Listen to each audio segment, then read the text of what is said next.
story about the escape story. मसूब, तुम हमारे खास आदमी हो और मेरा भरोसा करो, मैं तुम्हारे साथ खड़ा हूँ। जब तुम वहाँ खुद को साइको के सामने पाओगे तो समझ लेना कि मैं तुम्हारे साथ ढाल करा होऊंगा। मसूब, जो कब से अंदर ही अंदर डर रहा था, उसे रणबीर के बातों से थोड़ा आराम सा मिला। उसे लगा कि रणबीर उसे कुछ नहीं होने देगा। मसूब को जंगले के अंदर 1 किलोमीटर तक जाना था, जहां लोग अक्सर घूमने आया करते हैं, लेकिन आज वहां सिर्फ मसूब ही होगा, एक मोहरा बनकर। रणबीर ने पिस्टल के मैगजीन को निकाला और उसे फिर से गन में सेट कर रीलोड करने लगा। चलो अब जाओ, वह आता ही होगा। मसूब ने एक आह भरा और जंगले की तरफ बढ़ चला।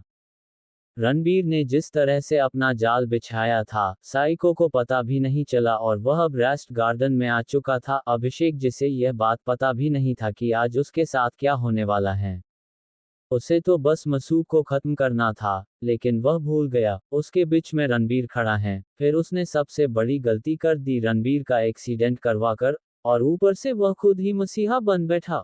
उसका तो बस इतना ही प्लान था कि वह रणबीर को परख सके, लेकिन नजरे तो रणबीर के पास भी था, और परखना उसे भी आता था।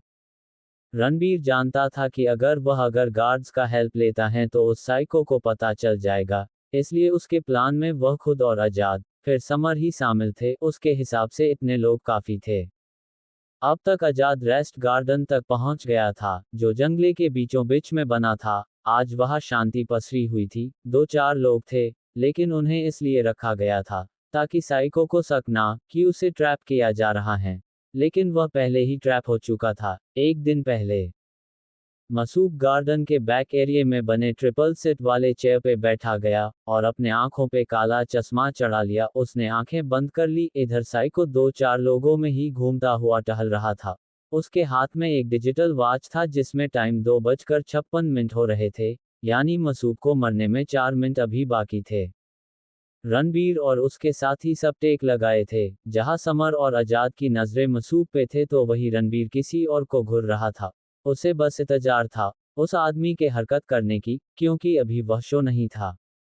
मसूब के लिए एक एक मिनट भारी पड़ रहा था। समय के साथ उसके माथे से पसीने आने लगे थे। अब 3 बजने में सिर्फ 3 मिनट की दरकार थी और यह सबके लिए एक चैलेंज से भरा था। अगर कोई भी चूका तो उसका मरना तय है। समर और आजाद ने गन तान रखी थी। रणबीर का निशाना तय था, लेकिन उसे इंतजार था तो वो बस 3 बजने का। इधर जैसे ही 3 बजा तो कुछ दूरी पे खड़ा एक बूढ़ा आदमी, जिसने अपने जेब से गन निकाला और मसूब के ऊपर तान ट्रिगर दबा दिया। लेकिन उसका निदान चूक गया और वह धम से जमीन पे औंधे मुंह गिर पड़ा। उसके दाहिने पैर में गोली लग चुकी थी, जिससे अब खून निकलने लगा था। मसूब, जिसे अंदाजा भी नहीं हुआ कि अभी अभी क्या हुआ, उसके पैर जम से गए थे। रणबीर, जो पीछे खड़ा था, वह दौड़ते हुए उस बूढ़े आदमी के पास आ गया। आजाद और समर फिर रणबीर के पीछे दौड़ते हुए आ गए थे। आसपास के लोग भाग खड़े हुए। अब गार्डन में सिर्फ रणबीर और उसके साथी ही बचे थे। आजाद, जो उस बूढ़े को देख रहा था, वह कराह रहे बूढ़े आदमी को देख बोला, इस बूढ़े आदमी को भला बॉस से क्या दुश्मनी थी, इसे तो तीरथ पर जाना चाहिए था। नहीं आजाद, ये बूढ़ा नहीं है, शायद तुमने इसे गौर से नहीं देखा। क्यों, सच कह रहा हूँ। अभिषेक धनपत उर्फ मास्क मैन। अभिषेक की आंखें चौड़ी हो गई। वह रणबीर कंफ्यूज्ड होकर देखने लगा। समर, आजाद और मासूब का भी यही हाल था। आह, तुम्हें कैसे पता चला मेरे बारे में? रणबीर बैठा और उसके चेहरे से उसका नकली दाढ़ी और मूंछों को निकलते हुए बोला, क्यों, परखने सिर्फ तुम्हें ही आता है। जब तुमने हॉस्पिटल में मेरा नाम भी ना जाने ही मुझे बताया था, तभी मुझे तुम पे शक हो गया था, और जब मेरे दोस्तों ने तुम पे शक किया तब मेरा शक यकीन में बदल गया। रणबीर रुका और थोड़ा रुक कर पर से बोलने लगा, तुम पे शक होने के बाद ही मैंने ये प्लान बनाया था। मुझे तो यकीन था तुम नहीं आओगे, लेकिन तुम में हिम्मत है। रणबीर उसके घाव को देख रहा था, जिसमें उसने खुद गोली मारी थी। तभी आजाद कंफ्यूज्ड होकर बोला, मतलब बॉस, आपको पहले से ही पता था? रणबीर ने उसे टोक दिया और उसके सवाल के जवाब देते हुए बोला, नहीं, मुझे कल ही इस पे शक हुआ। इसे चोट लगी थी, तभी मैंने ये प्लान बनाया था, इसलिए कि अगर आज यह नहीं आता तो इसका मतलब हॉस्पिटल वाला, यानी कि यही मास्क मैन होगा, लेकिन इसने गलती कर दी, शायद अगर नहीं आता तो मेरा शक इस पे सिर्फ 50% ही बनता और इसे जीने का थोड़ा और वक्त मिल जाता। ये सुन अभिषेक चौंक गया, उसने कभी नहीं सोचा था कि ऐसा हो सकता है। उसका माथा फटने लगा था। अब वह पागलों की तरह हरकतें करने लगा। वह जोर जोर से हंसने लगा, जिसे देख समर और आजाद ने उसके ऊपर गंतान दी। मौत सामने है और तुझे हंसी आ रही है, रुक तुझे अभी बताता हूँ, आजाद गुस्से में बोल उसके तरफ बढ़ा ही था कि रणबीर ने उसे रोक दिया, और 2 कदम चलकर उसके चोट लगे पैर के बगल में बैठ गया। उसने अपना गन निकाला और उसके गोली लगे जगह पे गन को पॉइंट कर दिया। सब सोच ही रहे थे कि अब क्या होगा। इतने में रणबीर ने गोली चला दी। एक ही जगह पे 2 गोलियां लगने से वह छटपटाने लगा, उससे दर्द बर्दाश्त नहीं हो रहा था। तभी रणबीर उसके चेहरे को पकड़ बिना किसी भाव के बोला, अगर तुझे तड़प नहीं मारना है तो अपने बॉस का नाम बता, तुझे मौत जल्दी नसीब होगी। ये सुनते ही सब चौंक गए। आजाद, समर और मसूब कभी रणबीर को देखते तो कभी साइको को, उनका दिमाग चकराने लगा था। साइको, जिसे मरने का कोई डर नहीं था, उसकी आंखें एकदम से बड़ी हो गई। वह जल्दी से बड़बड़ाया, कोई नहीं है मेरा बॉस। मैंने ही ये सब किया था। वो तो तुम सच बोल रहे हो, लेकिन मुझे ऐसा क्यों लग रहा है कि झूठ बोल रहा है। तेरे होठ और बात आपस में मेल नहीं खा रहे हैं। रणबीर ने कहा ही था कि साइको गुस्से में उसे मारने के लिए बढ़ा, तभी रणबीर ने उसके ऊपर गोलियां चला दी। एक एक कर उसने पूरा मैगजीन खाली कर दिया। उस साइको के शरीर में इतने सारे छेद देखकर तीनों डर गए और रणबीर को अपनी बड़ी बड़ी आंखों से देखने लगे, जिसके चेहरे इस वक्त सिकन तक नहीं था। रणबीर ने गन समर की तरफ बढ़ाया तो समर बिना देरी किए बिना गन ले लिया। मासूब इसे ठिकाने लगा दो। ओके बॉस, मसूब जल्दी से बोला और लाश को अपने कंधे पे उठा लिया। मासूब के जाते ही आजाद और समर, जिनके दिमाग में कब से रणबीर के बातें गूंज रही थी, अब उनसे रहा नहीं गया और दोनों एक साथ बोल पड़े, बॉस, क्या इसके ऊपर भी कोई है? रणबीर, जो शांत खड़ा था, वह बिना किसी भाव के नॉर्मल टोन में बोला, हाँ, इसके ऊपर कोई और है, जो ये सब खेल रच रहा है, लेकिन वह भूल गया कि अब ये साम्राज्य राम नहीं रणबीर चला रहा है। तो बॉस वो कौन है? आजाद ने उत्सुक होकर पूछा। बहुत जल्द पता चल जाएगा, रणबीर ने कहा और कार की तरफ जाने लगा। अब वह घर जाकर आराम करना चाहता था, वैसे भी अब शाम होने को था। अब तक ये खबर अंडरवर्ल्ड में आग की तरह फैल चुका था। रणबीर ने ये जानबूझकर किया था, इसके 2 कारण थे। पहला, वह अंडरवर्ल्ड में ये बताना चाहता था कि अब नया बॉस आ चुका है, और दूसरा ये कि साइको के मरने की बात असली विलेन तक पहुंचा सके, और हुआ भी यही। अब तक ये खबर जहां पहुंचना था वहां तक पहुंच चुका था। एक बड़े से बंगले में बैठा करीब 26 साल का लड़का, जिसके हाथ में वाइन का ग्लास था, वह वाइन को गले के नीचे उतरता जा रहा था। सर, आपके दोस्त मारे गए, आपका काम अधूरा रह गया, इतना सुनना था कि उसने वाइन का गिलास सामने खड़े आदमी कर सर पे दे मारा। सामने खड़े आदमी के सर से खून निकलने लगा, लेकिन वह डर से हिला तक नहीं, और ना ही बोला, क्योंकि उसे पता था अगर चिल्लाया तो अंजाम इससे भी बुरा हो सकता है। सामने खड़े आदमी ने अपना कोट निकाल कर फेंक दिया। अब उसका चौड़ा सीना उभर कर दिख कर रहा था। हालांकि उसके 8 पैक्स एब्स दिख नहीं रहे थे, लेकिन उसे कोई भी महसूस कर सकता था। किसने मारा मेरे दोस्त को? वह गुस्से में बोला। सर, आरएस कॉर्पोरेशन के वारिस ने। ये सुन उसकी त्योरियां चढ़ गई और वह सोचते हुए बोला, तो इसका मतलब मुझे पहले इसे मारना होगा, अब टक्कर कांटे की होगी। इतना बोल उसे शराब की बोतल को उठा लिया और एक ही सांस में पी गया। बोतल में से जैसा ही शराब खत्म हुआ कि उसमें फिर से बोतल को फेंक दिया और चिल्लाते हुए बोला, तुम जो भी हो, तुझे मेरे हाथों ही मारना होगा। अगर तुझे मैंने खुद अपने हाथों से नहीं मारा तो मेरा भी नाम अरफाज जेब्र नहीं। वह जोर जोर से हंसने लगा। शराब उसके दिमाग पे हावी हो चुका था। सिंघानिया मैंशन। रणबीर जब तक घर पहुंचा तो अंधेरा छा चुका था। अंदर हॉल में आया तब उसने सनाया को अर्चना के साथ मिलकर टीवी पर फिल्म देखते पाया। सनाया भी जान गई थी, रणबीर आ गया है। उसमें रणबीर के कदमों की आहट को पहचाना लिया था। अर्चना, जो टीवी देख रही थी, उसके चेहरे पे दुगुनी खुशी थी। वह रणबीर को देखते ही वहां से अपने कमरे में चली गई। वह रणबीर और सनाया के इसे मोमेंट को खराब नहीं करना चाहती थी। अर्चना के जाते ही रणबीर सनाया के पास आया और बगल में बैठ सनाया को एक ही झटके में गोद में बैठा लिया। सनाया रणबीर के इस अचानक हमले से चौंक गई। उधर अर्चना बेड पे लेटे ही मोबाइल देखने लगी। वह शर्मा कर मोबाइल को दिखती और खुद ही बड़बड़ाने लगती, फ्रेंड रिक्वेस्ट भेजूं या नहीं, कहीं वह गुस्सा तो नहीं होगा। भाभी तो कह रही थी कि वह गुस्से वाला है, लेकिन मैं भी कम थोड़े ना हूँ, मैं तो रिक्वेस्ट भेज रही हूँ। अर्चना खुद ही सवाल कर उसका जवाब ढूंढ ली और इतना सोचने के बाद उसने आखिरकार फ्रेंड रिक्वेस्ट भेज ही दिया। अर्चना के फ्रेंड रिक्वेस्ट भेजे जाने के बाद अर्चना फोन को ताकती रही लेकिन रिक्वेस्ट एक्सेप्ट ही नहीं हुआ। वह थोड़ा उदास हुई। उसे तो डायरेक्ट फोन कर लेना चाहिए था, लेकिन उसका मन नई जमाने की तरह ऑनलाइन चैटिंग करने का था, जिसमें एक लड़का और लड़की चैटिंग करते करते एक दूसरे से प्यार करने लगते हैं, वो वाला। इधर हॉल में बैठे दोनों लव बर्ड्स, हालांकि अब इनकी शादी हो चुकी थी, लेकिन प्यार थोड़ी ही कम होने वाला था। टीवी पे सास बहू वाला सीरियल चल रहा था, जिसे देख रणबीर बोला, ये कहाँ बकवास देख रही हो, बंद करो इसे। इतना सुनना था कि सनाया उसे खुद से अलग करने लगी और बोली, आप ना बिना देखे कैसे इसे ऐसा वैसा बोल सकते हैं। पता भी है आपको इस सीरियल की टीआरपी कितनी है, इसमें तो सबसे हैंडसम हीरो काम कर रहा, मोस्ट हैंडसम शिवम कपूर। ये सब बोलते हुए सनाया के चेहरे पे खुशी साफ साफ देखी जा सकती थी, लेकिन कोई था जिसे जलन होने लगा था, रणबीर जो उसे अपनी आंखें छोटी करके देख रहा था।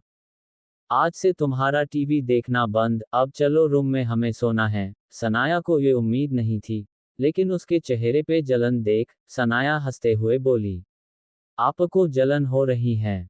वो मेला सोनापति जलना बुरी बात है, सनाया मुंह बनाकर बोली और हंसने लगी। रणबीर तो उसे देखता ही रह गया। हाँ, मुझे जलन हो रही है तो मेरी वाइफ मेरे सामने किसी और की तारीफ कैसे कर सकती हैं? अब तुम देखो मैं क्या करता हूँ। रणबीर ने इतना बोल फोन निकाला लिया और किसी को कॉल मिला दिया। सनाया उसे देख रही थी और उसे अपने समझने में लगी थी, लेकिन रणबीर उलझा हुआ उसे लग रहा था। तभी दूसरी तरफ से फोन पिकअप हुआ और इधर से रॉक ने बोलना शुरू कर दिया, हाँ, पता करो ये लाल इश्क सीरियल कौन सा प्रोडक्शन डायरेक्ट कर रहा है। सनाया ने जैसे ही ये सुना तो उस होश उड़ गए। और हाँ, ये शिवम कपूर, इससे सारे कॉन्ट्रैक्ट कैंसिल करने को बोलो और अगर ऐसा नहीं करते तो उनके बिजनेस को बर्बाद कर दो। कल सुबह होने से पहले मुझे शिवम कपूर रोड पे आ जाना चाहिए। सनाया ये सब जो कब से अवाक होकर सुन रही थी, वही जल्दी से उसका फोन छीन लेती हैं और बोली, ऐसा करने की कोई जरूरत नहीं है, और अगर ऐसा किया तो तुम्हें नौकरी से निकाला दूंगी। सनाया ने जैसे ही चेताया तो उधर से आवाज आई, आप कौन? तभी सनाया चिढ़ते हुए बोली, मैं आपके सर की वाइफ बोल रही हूँ, यह मेरी धमकी समझो तुम। और इतना बोल सनाया फोन काट देती हैं। उधर से फोन करते ही वह आदमी फोन को देख बोला, अब मैं क्या करूँ, किसकी बात मानूं? माना तो लेडी बॉस निकाल देंगी, और नहीं किया तो सर मुझे जिंदा ही मार डालेंगे। हाँ, ऐसा करता हूँ, समर भाई से बात करता हूँ, वह कोई उपाय जरूर बताएंगे। उसमें जल्दी से समर को कॉल मिला दिया। इधर सनाया रणबीर के बाहों से छूटने के लिए मुस्कुरात करने में लगी थी, लेकिन मजाल था कि रणबीर उसे छोड़ दे। आप बहुत बुरे हैं, भला किसी को इतनी जलन भी होती है क्या? छोड़िए मुझे आपसे बात नहीं करनी। हन उद्धरण चिन्ह सनाया कसम साते हुए बोली, वह जानती थी कि इसका पति ऐसा कर सकता है। उसने तो उसी दिन रणबीर के ताकत का अंदाजा, जिस दिन रणबीर ने सनाया के घर दस्तक दी थी, उसे आज भी वो दिन उसके सामने घूमने लगते हैं, जब रणबीर सबके सामने सबको चैलेंज करके शादी कर ली थी और सब देखते ही रह गए थे। शायद सनाया के लिए वो पल डरावना था, लेकिन आज वह रणबीर की अर्धांगिनी बन चुकी हैं। उसके दिल का सुकून तो भला उसे जलन क्यों ना हो। तुम्हें जो सोचना है सोचो, I don't care about anyone, बस मैं इतना जानता हूँ तुम मेरी हो तो हो बस। रॉकी ने कहा और सनाया को गोद में उठा लिया और रूम की तरफ बढ़ते लगा। सनाया चौंकते हुए बोली, ये क्या कर रहे हैं आप? छोड़िए मुझे। रणबीर सीढ़ियां चढ़ते हुए छेड़ते हुए बोला, मुझे भूख लगा है। सनाया ना समझी से बोली, भूख लगी है तो किचन में चलिए, आपके लिए कुछ बना देती हूँ। रणबीर कुछ नहीं बोला और बस उसे देख मुस्कुरा दिया। सनाया, जिसे अब तक रणबीर के बातों का मतलब समझ नहीं आया था, अब वह सब समझ गई कि रणबीर किस भूख की बात कर रहा है, और इतना सोचते ही उसके कान लाल हो गए, चेहरे पे शर्म की लाली छासी गई और दिल जोरों से धड़कने लगा। रणबीर रूम में पहुंचते ही सनाया को लगभग बेड पे फेंक ही दिया था। उसके ऐसा करते ही सनाया की दर्द भी आवाज निकली, आह, जिसे सुनते ही रणबीर जल्दी से इसके ऊपर आ गया और उसे शिद्दत से चूमने लगा। सनाया ने शायद उसके सामने शिवम कपूर के बारे बोलकर रणबीर को उकसा दिया था, जिसका हर्जाना वह पूरी रात सनाया से वसूलता रहा। सुबह हो चुका था और दोनों एक दूसरे में लिपटे चैन की नींद सो रहे थे। इतने में रणबीर का फोन बजा, जिसकी आवाज से उसकी नींद खुल गई और उसमें अलसाए आंखों से फोन उठा लिया। तभी उधर से रोहित गुस्से में बोला, कहाँ है तू, कॉलेज नहीं आना है क्या? टाइम देख। रणबीर ने झट से आंखें खोल घड़ी की ओर देखा तो चौंक गया। वह लेट हो गया था। कुछ आधे घंटे बचे थे और दूसरी बात ये कि आज इम्पोर्टेंट लेक्चर था। वह जल्दी से सनाया को सुलाकर बेडशीट से कवर कर दिया और वॉशरूम की तरफ भागा। उसके छोड़ते ही सनाया ने तकिए को हक कर लिया और सो गई। खालिद का ऑफिस। दूसरी तरफ खालिद के ऑफिस में तनातनी का माहौल था। खालिद सामने खड़े आदमी पे चिल्ला रहे था, कहाँ है मेरा बेटा, अब तक आया क्यों? सर वह आगे कुछ कहता, इतने में दरवाजा खुला और एक हैंडसम लड़का सूट बूट पहने अंदर आया और नर्म होकर बोला, रिलैक्स डैड, आपको इतना गुस्सा नहीं करना चाहिए। वह शांत हुआ। अगर बगल में खड़े आदमी को घूरा, वह आदमी उसका इशारा समझ बाहर चला गया। इधर उसके जाते ही खालिद का बेटा चेयर पे बैठते हुए बोला, अब बताए, इतना गुस्सा आप क्यों कर रहे थे? गुस्सा नहीं करूँ तो और क्या करूँ? तुझे एक काम दिया था और तू राम सिंघानिया को नहीं मार पाया। खालिद के चढ़ते ही सामने बैठे आदमी की आंखें छोटी हो गई और वह बिना किसी भाव के बोला, डैड आप बोल सकते हैं, क्योंकि आपका ये हक है, लेकिन मैं बिल्कुल भी बर्दाश्त नहीं करूंगा कि आप मेरी काबिलियत पर उंगली उठाए। इतना सुनते ही खालिद थोड़ा शांत हुआ, क्योंकि वह जानता था ज्यादा गुस्सा उसे ही नुकसान में डाल देगा। मेरे बेटे अरफाज जेब्रकी, तुम्हें नहीं लगता कि तुमने एक छोटी सी काम को करने में इतनी देर कर दी? ये है अरफाज जेब्रकी, खालिद का इकलौता बेटा और इन सारे खेल का मास्टरमाइंड। ये खेल तब से चालू हुआ जब से खालिद के ऑफिस में घुसकर उस गुंडे ने खालिद के सेक्रेटरी को गोली मारा था। कुछ याद आया? आज कई दिन बीतने के बाद बाप बेटे आमने सामने थे। डैड, राम सिंघानिया को मारना इतना आसान नहीं है, और एक पल के लिए हम उसे मार भी दे तो हमारा मौत भी तय है। सड़कों पर इतने गुंडे उतर आएंगे कि जगह कम पड़ जाएगी। हमें कुछ ऐसा करना होगा जिससे सांप भी मर जाए और लाठी भी ना टूटे, उसने कहा और सामने पड़ा फाइल उठाकर देखने लगा। तो क्या हम चुप बैठ जाए? मुझे उसे मरते हुए देखना है। अरफाज पेपर्स उल्टा रहा। नहीं, हमें मौके की तलाश करनी होगी। उसमें फाइल टेबल पे फेंक दिया और चेहरा सख्त करते हुए बोला, राम सिंघानिया का बेटा अब बिजनेस वर्ल्ड में कदम रख चुका है। उसने कुछ ही दिन में मेरे खास आदमी अभिषेक धनपत को पकड़ लिया और उसे मार भी डाला।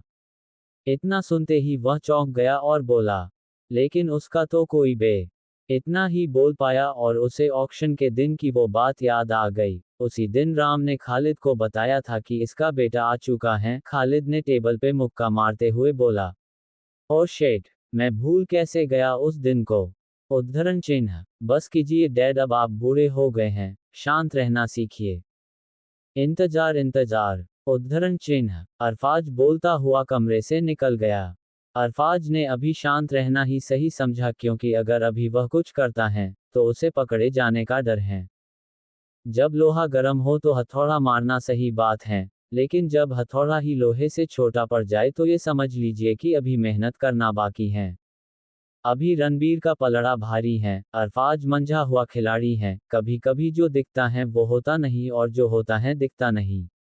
अरफाज को अभी और मेहनत करना होगा रणबीर को हराने के लिए। अब टक्कर राम और खालिद में नहीं, बल्कि रणबीर और अरफाज के बीच में होने जा रहा था, जहां रणबीर और अरफाज दोनों ही क्रूएल थे, किसी को मारने में हिचकते नहीं थे, पर दोनों में अंतर था और वो था रणबीर का अपनों के लिए प्यार, जब अपनों पे बात आए तो रणबीर पूरा शहर सर पे उठा लेगा, वही अरफाज जीतने के लिए अपनों को भी दाव पे लगा देगा, और इसका एक जीता जागता उदाहरण उसका बचपन का दोस्त अभिषेक धनपत था, जिसका इलाज लंदन में चल रहा था। आज वह मारा गया, सिर्फ अरफाज का एक सीढ़ी बनकर। रणबीर जल्दी जल्दी में कॉलेज आ गया था, उसने बाल तक ठीक नहीं किए थे, क्लासेज चल रहा था, तभी अचानक से दरवाजे से एक लड़का अंदर आता है, जिसे देख सब चौंक जाते हैं। रमन। सब चौंक कर बोले, रेणुका तो रमन को देखकर फूले नहीं समा सकी, पर लेक्चरर के होने की वजह से उसने खुद को रोक लिया। रमन चलते हुए रणबीर के सामने से गुजरा। रणबीर उसे देख रहा था, लेकिन रमन के भाव चेंज तक नहीं हुए। शायद उसकी खामोशी ने रणबीर को चेता दिया था। रमन बदला बदला सा लग रहा था, उसका शक चेहरा अब पहले से काफी भयानक लग रहा था, जिसे सब देख पा रहे थे। जब सबका ध्यान बोर्ड पे पढ़ा रहे लेक्चरर पे गया, तभी रमन ने आंखें टेढ़ी की और रणबीर को देख मुस्कुराया। उसकी वो मुस्कुराहट अजीब सी थी। क्या चल रहा है रमन के दिमाग में? रमन को देख कुछ लोग खुश थे तो कुछ लोग नाखुश। रमन के साथ वाले लड़के जो हमेशा उसकी चमचागिरी करने में लगे रहते थे, और इन सबसे से ज्यादा रेणुका, जिसे रणबीर को परेशान का एक नया तरीका मिल गया था। रणबीर ने ध्यान नहीं दिया और ना ही उसके दोस्तों ने उसे देखा। रमन अंदर ही अंदर गुस्से का घुट पीकर रह गया। तेरे वजह से मैंने अपना सब कुछ खो दिया है, इसका बदला तो मैं तुझसे लेकर ही रहूंगा। रमन मन ही मन कोसा। इधर नताशा कब से उसे देख रही थी, लेकिन रमन ने अभी तक उस पे ध्यान नहीं दिया, जिससे वह चिढ़ गई और खुद उठकर उसके पास जा बैठी। डार्लिंग, कहाँ थे तुम अब तक? मुझे कितनी चिंता हो रही थी तुम्हारी। रेणुका उसके बहल में बैठे ही उसके गले में अपना हाथ डाल दिया। अब जाकर कहीं रमन को नताशा का ख्याल आया। उस दिन जब रणबीर ने रमन को पीटा था, तभी रेणुका भाग खड़ी हुई थी, और आज वह सब जानते हुए भी अनजान बनने का नाटक करने लगी थी। रणबीर ये सब देख रहा था। रमन की आंखें चमक उठी और उसे लगा कि रणबीर आज भी रेणुका से प्यार करता है, इसलिए उसने देर ना करते हुए भरी क्लास में रेणुका को चूम लिया और एक तीखी मुस्कान रणबीर पे छोड़ उसे देखने लगा। रणबीर को ये अच्छा तो नहीं लगा, लेकिन उसने कोई रिएक्ट नहीं किया। हाँ, ये बात सच था कि उसने रेणुका को अपने दिल से निकाल फेंका है, पर ऐसे पूरे क्लास में ऐसा करना ये सही है। और दूसरी बात ये थी कि रेणुका को इससे रत्ती भर भी फर्क नहीं पड़ा। नाताशा जो शर्म के मारे बोझिल हुए जा रही थी, या यूं कहें अभिनय का जलवा दिखाने में लगी थी, वह शर्माते हुए बोली, तुम भी ना कितने शरारती हो गए हो। इन दोनों का प्यार भरा नाटक जारी था, जिस क्लास के सारे बच्चे सुन रहे थे। रमन, जिसे इन सब से कोई फर्क नहीं पड़ रहा था, उसे तो बस रणबीर को चिढ़ाना था, पर वह उसे कहाँ पता था कि अब रणबीर की एक प्यारी सी वाइफ है, जिसके आगे रेणुका तो क्या, उसके जैसी हजारों लड़की उसकी सादगी के आगे फेल हैं। प्यार एक, सब्र मांगता है। एक, प्यार विश्वास मांगता है। दो, और इन सब से ज्यादा जरूरी, प्यार तीन, वक्त मांगता है। तीन, जो शायद कभी रेणुका रणबीर को दे ही नहीं पाए। वह तो हमेशा अमीरों को तरह ठाट बाट में रहना चाह रही थी, जहां उसके पास उसकी पसंद का सब कुछ हो, कार हो, बंगला हो, पैसा हो, रुतबा हो, सब कुछ, लेकिन उसने कभी एक साथी नहीं चाहा जो उसे पलकों पे बैठा कर रखें। शायद रेणुका एक रात और रुक जाती तो आज वह दुनिया के सबसे अमीर आदमी का बॉयफ्रेंड होती, या यूं कहें वाइफ। आज रणबीर के पास सब कुछ था, दुनिया की हर चीज उसके कदमों में लाकर रख सकता था, लेकिन अब रेणुका ने वो सारे हक गवा चुकी थी जो उसे रणबीर ने दिए थे। पर अब इन सारी बातों का कोई मोल ना रहा। रणबीर अब सनाया का हो चुका है और रणबीर के ऊपर सिर्फ सनाया का हक है। क्लास कुछ ही देर में खत्म हो और क्लास से लड़के एक एक कर निकलते गए। रणबीर और उसके दोस्त निकलने को हुए, तभी रमन ने उसे रोक लिया। ओए फटीचर, कहा जा रहा है, रुक तो जरा, कुछ हिसाब क्लियर करने हैं तेरे से। रमन का टोंट भरा शब्द को सुन रणबीर रुक गया, तभी रमन चलत हुआ उसके पास आ खड़ा हुआ। सुना है आजकल अच्छे अच्छे कपड़े पहनने लगा है। रणबीर सुन रहा था, लेकिन पीछे खड़े उसके दोस्त तिलमिला उठे। देख, मैं तुझसे लड़ना नहीं चाहता है, मैं एक बार फिर से वो सब नहीं दोहराना चाहता हूँ, रणबीर ने शांत लहजे में कहा, लेकिन उसके शब्द रमन को चुभ गए। रमन साफ साफ समझ रहा था कि रणबीर किस दिन की बात कर रहा है। रमन उसे घूर ही रहा था कि तभी उसके पीछे से एक लड़का जो रमन के साथ ही टपोरी गिरी करता रहता था वह बोला, देखा बॉस, मैं कह रहा था ना कि इसके जुबान आजकल बहुत चलने लगे हैं, इसे आप सबक क्यों नहीं सिखा देते। उसने घृणा भाव से रणबीर को घूरा। रेणुका जो बगल में खड़ी ये सब देख रही थी उसे इन सब में मजा आने लगा था। कितने दिनों के बाद वह रणबीर को नीचा दिखाने में सफल हो पाई, पर वह भूल गई कि अब रणबीर के दिल में उसके लिए कोई जगह नहीं है। डार्लिंग, इन जैसों के मुंह लगना तुम्हें शोभा नहीं देता, चलो ना हम कहीं घूमने चलते हैं। चलेंगे, चलेंगे, पहले कुछ हिसाब तो क्लियर कर ले, रमन ने बीच में ही टोक और अपनी बात रखी। रेणुका चुप हो गई और रणबीर को तिरछी नजर से घूरने लगी। रणबीर को पहले भी इन सब से फर्क नहीं पड़ता था और आज भी नहीं पड़ने वाला था। आखिर में उनसे रमन को एक नजर देखा और कहा, तुझे जो करना है कर लेना, लेकिन एक बात याद रहे, मैं गलती दोहराता नहीं। शायद तुम अगली बार। रणबीर ने अपनी बात अधूरी छोड़ दी, पर रमन को सब समझ आ गया। वो तो वक्त बताएगा। रणबीर साहब, तुम जाओगे या मैं, पर इतना तय है, हम दोनों में से कोई एक ही बचेगा। रमन ने चिताया और रेणुका का हाथ पकड़ लिया। वह आगे बढ़ा और जानबूझकर रणबीर के कंधे में अपना कंधा दे मारा। रणबीर संभल नहीं पाया और गिरने को हुआ। इतने में प्रीतम ने उसे पूछे से थाम लिया। रमन जा चुका था और उसके जाते ही उसके सारे चमचे भी उसके पूछे पूछे दुम हिलाते चल पड़े। प्रीतम, जिसने रणबीर को थाम रखा था, वह गुस्से में बोला, तू उसका इतनी बकवास बातें सुनता ही क्यों है? जब तेरे पास सब कुछ है ही तो उसे छोड़ क्यों रहा है? प्रीतम का गुस्सा देख उसने उसके कंधे थपथपाए और बोला, शांत हो जाओ, मेरे पास अभी इतना पावर नहीं आया है कि मैं कुछ कर सकूं। कंपनी के लिए मैं कुछ भी कर सकता हूं। मतलब? प्रीतम ने बात खत्म हुए ही पूछा। रोहित और प्रशांत तो बस सुन रहे थे। मतलब कि मेरे भाई, मैं भी समर और आज़ाद की तरह कंपनी का एक एम्प्लॉय हूं और दूसरी बात यह कि कंपनी के कुछ काम मेरे अंडर हैं, इसलिए मेरा पावर सिर्फ कंपनी के कामों तक ही सीमित है। उद्धरण चिन्ह। प्रीतम शांत हुआ और आगे कुछ ना बोला। वह जानता था कि रणबीर जो बोल रहा है वो सब सच है। चारों क्लास से बाहर आए और कैंटीन की तरफ चल पड़े। सीबीआई के चीफ बैठे सामने देख रहे थे। सामने चेयर पे बैठा दो शख्स, अभिजीत और उसका दोस्त करण, जिसे चीफ घूरते हुए बोले, तुम दोनों नालायक किसी काम के नहीं हो। एक छोटा सा काम नहीं कर पाए तुम दोनों। उद्धरण चिन्ह। पर सर, चुप, एक शब्द भी ना बोलना। चीफ गुस्से में बोल उसे टोक देते हैं। करण बिना कुछ बोले अपना सर नीचे कर लिया। तभी चीफ अभिजीत के ऊपर उंगली पॉइंट करते हुए बोले, हाँ तुम बताओ, क्या हुआ था कल? उद्धरण चिन्ह। अभिनीत जो ये सुन सकप का कर बोला, क्या मैं? उद्धरण चिन्ह। हाँ तुम। क्या कोई दिक्कत है? नहीं सर। अभिजीत ने जल्दी से अपना गिल छिपाया और बोलने लगा, सर हम उस आदमी को पकड़ते ही वाले थे कि तभी कोई आया और उसे गोली मार कर चला गया, और हम गोली चलाने वाले को पकड़ पाते कि इतने में एक बड़ी ट्रक ने उसे ठोक डाला। चीफ ये सुन अपनी बात रखते हुए बोले, तुम दोनों जाओ और हाँ, अब से आने की जरूरत नहीं। तुम दोनों को सस्पेंड किया जाता है। दोनों ये सुन चौंक गए। दोनों के लिए ये किसी गहरे खाई में गिरने से कम नहीं था।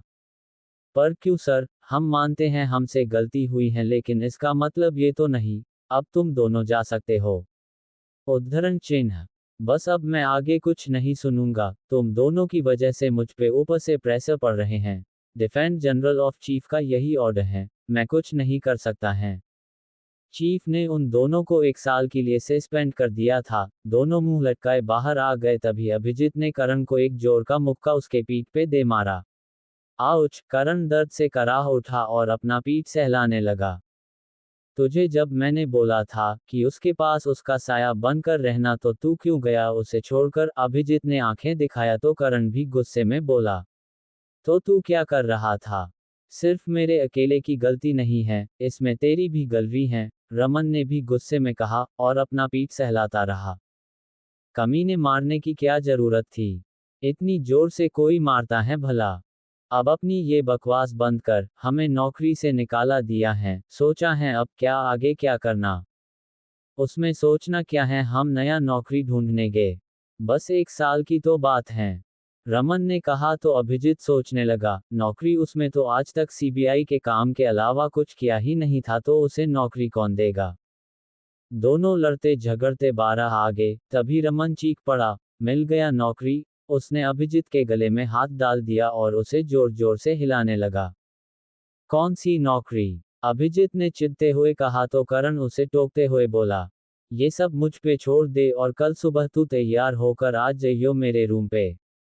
करण ने आश्वासन दिया। तभी अभिजीत गुस्से में बोला, अगर ऐसी वैसी नौकरी निकली तो तुझे मैं जान से मार दूंगा, अभिजीत ने धमकाते हुए कहा।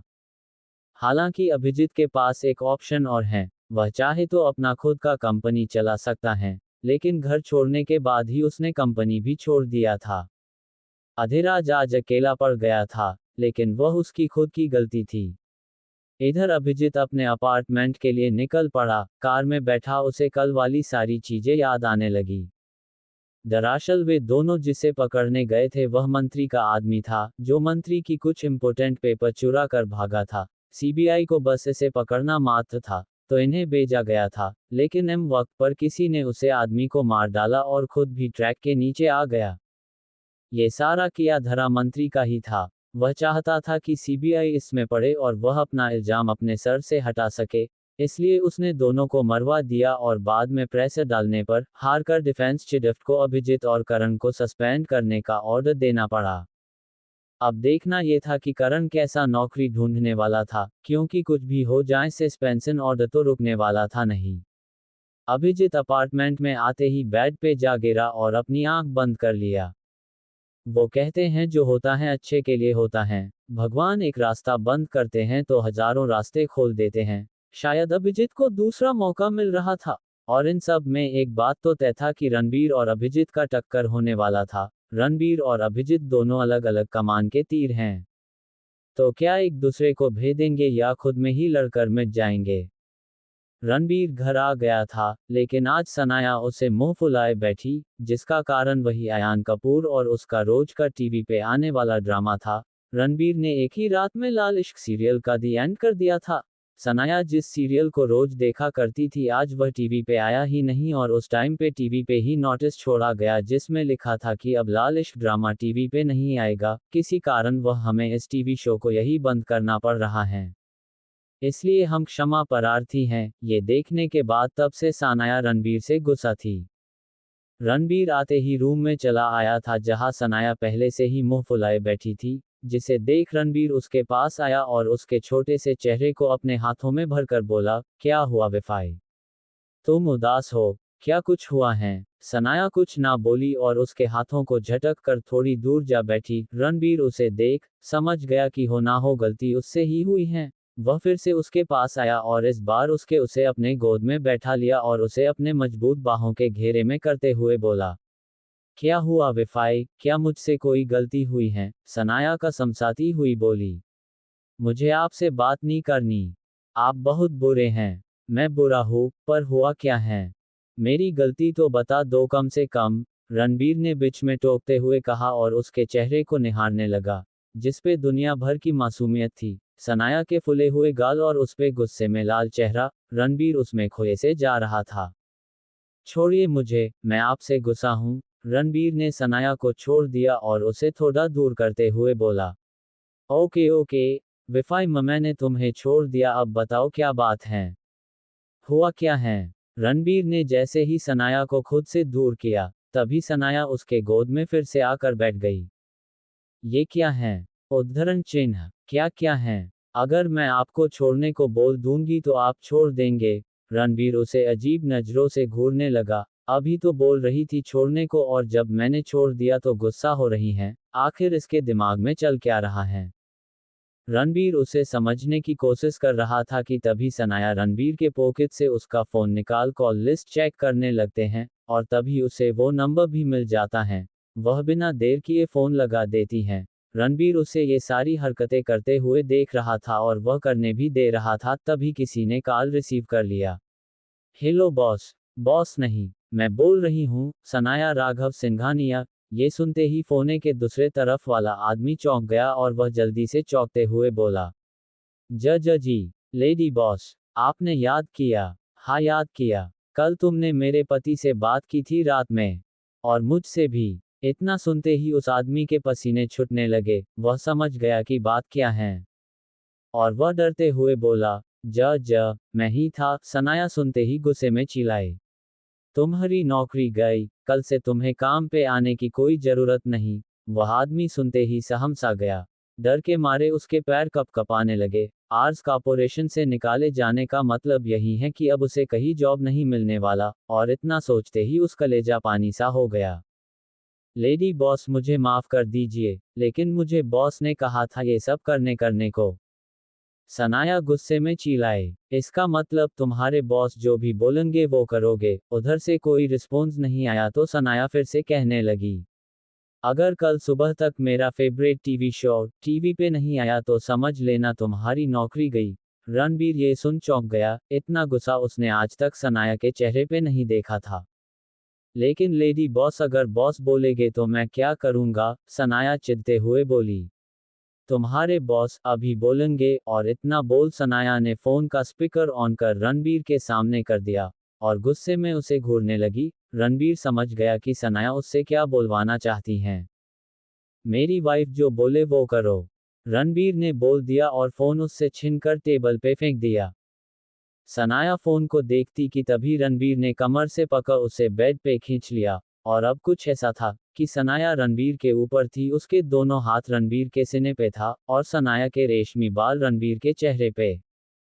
रणबीर ने आहिस्ते से सनाया के बाल उसके पीछे करते हुए कहा, विफाई, तुम आजकल कुछ ज्यादा ही डेयरिंग होती जा रही हो। तभी सनाया तपाक से बोल पड़ी, आप ही से सब सीखा है। अच्छा तो ये बात है, और कुछ मैंने नहीं सिखाया, हन।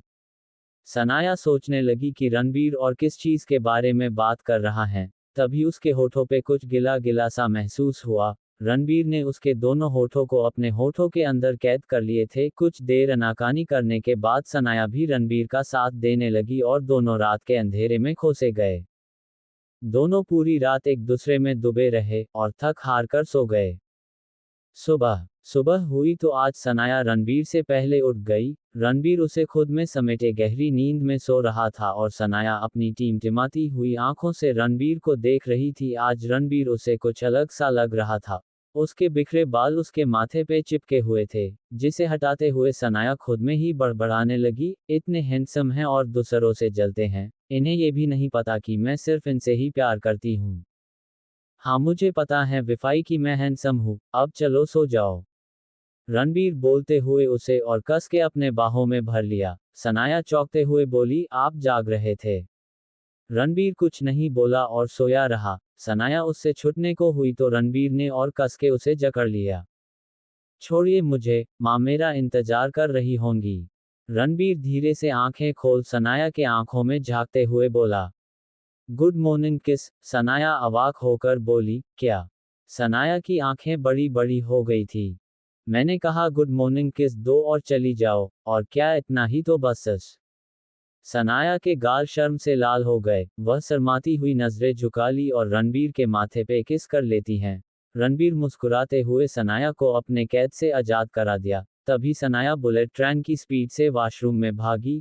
रणबीर उसके इस हरकत पे मुस्कुराता ही रह गया। 4 घंटे बाद आर्स कॉर्पोरेशन में कंपनी के बाहर दो अजनबी चेहरे खड़े थे। दोनों के हाथ में रिज्यूमे था और दोनों ने ब्लैक पेंट के साथ वाइट शर्ट पहन रखा था। बाल अच्छे तरीके से सेट किए हुए थे और दोनों का चेहरा चमक रहा था। ये दोनों और कोई नहीं बल्कि अभिजीत और करण थे। आज करण अभिजीत को आर्स कॉर्पोरेशन ले आया था। कंपनी में कुछ लोगों की जरूरत थी तो अभिजीत को करण यही ले आया था। वैसे भी करण जानता था कि अभिजीत के लिए कोई भी इंटरव्यू पास करना उसके बाएं हाथ का खेल है। ये सच भी था क्योंकि अभिजीत का रैंक वैसे भी सीबीआई के बोर्ड पे हाई ही रहता था, तो उसके लिए ये सब आसान ही होने वाला था। लेकिन उस तकरार का क्या, जो रणबीर और अभिजीत के बीच होने वाला था। दोनों लिफ्ट में आ गए थे और लिफ्ट का 5वां बटन भी दबा दिया था, लेकिन तभी एक लड़का दौड़ता हुआ उस लिफ्ट में आ घुसा। वह लड़का हांफता हुआ सामने देखा तो चौंक गया और चीखते हुए बोला, साले तुम। अभिजीत तो गुस्से में लाल हो गया, लेकिन करण ये सह ना सका। वह गुस्से में आगे बढ़ते हुए बोला, तुमने क्या बोला अभी? तभी अभिजीत ने कंधे से पकड़ पीछे करते हुए बोला, जाने दे, छोड़ ना। क्यों छोड़ दूं? देखा नहीं, ये मेरा जीजा है। अभिजीत तपाक से बोला, तो करण सामने देखता ही रह गया। उसके सामने रणबीर सीना ताने खड़ा था। करण कांपते होठों से बोला, जीजा। इस बार रणबीर बोल पड़ा, हाँ जीजा, उसका भी और तुम्हारा भी, साले साहब। रणबीर का चेहरा खिला हुआ था। उसे देख करण सोच में पड़ गया। उसने कॉन्फर्म करने के लिए सवालिया नजरों से अभिजीत को देखा तो अभिजीत ने अपना गर्दन हाँ में हिला दिया। अब करण का सारा शक दूर हो गया था। तभी रणबीर उन दोनों के बीच में आ गया और दोनों के कंधे पे हाथ रखते हुए बोला, तो साले साहब, आप लोग यहाँ क्या करने आए हैं? क्या यहाँ भी कोई इन्वेस्टिगेशन करना है? तभी करण हंसते हुए बात को टालकर बोला, हाँ नहीं, वो क्या है, हमें नौकरी की जरूरत थी तो हम यहाँ चले आए। वैसे आप यहाँ क्या कर रहे हैं? रणबीर मुस्कुराया और अभिजीत को देख तिरछी मुस्कान के साथ बोला, यूं समझ लीजिए कि ये मेरा ही ऑफिस है। रणबीर का टोंट मारना अभिजीत को जा लगा। वह समझ रहा था कि रणबीर उसे परेशान कर रहा है। तभी लिफ्ट खुला और अभिजीत और करण बाहर आए। उन्हें बाहर आता देख रणबीर भी आ गया और उनके साथ चलने लगा। अभिजीत शांत था, लेकिन करण के सवाल खत्म ही नहीं हो रहे थे। जीजा जी, तो ये बताए आप यहाँ किस डिपार्टमेंट में काम करते हैं? उद्धरण चिन्ह, मैनेजमेंट ग्रुप में। उद्धरण चिन्ह, हन। उद्धरण चिन्ह, अच्छा तो आप लोग आगे चलिए, मैं भी चलता हूँ। और इतना बोल रणबीर थोड़ा आगे आया और अभिजीत के कंधे को थपथपाते हुए आगे चला गया। अभिजीत उसे देख घूरता रहा, लेकिन रणबीर एक बार मुड़ा तक भी। उसके जाते ही करण अभिजीत को टोकते हुए बोला, तूने बताया क्यों नहीं कि यही सनाया का हस्बैंड है? अगर मैं कुछ ऐसा वैसा बोल देता तो? अभिजीत चिढ़ते हुए बोला, तुझे बोला तो था, और भूल गया? अपना व्हाट्सएप चेक कर, मैंने फोटो भी भेज था। अभिजीत ने कहा तो करण को याद आया, कुछ दिन पहले ही अभिजीत ने उसे रणबीर का फोटो भेज था। इस बार करण कुछ ना बोला और उसके साथ इंटरव्यू वाले सेक्शन की तरफ चलने लगा। दोनों इंटरव्यू रूम तक पहुंच गए थे, लेकिन वहां अच्छी खासी भीड़ थी। रेपुटेटेड कंपनी के साथ ऐसा ही तो होता है। हालांकि दोनों ज्यादा पीछे तो नहीं थे, फिर भी कुछ घंटे लग जाने थे।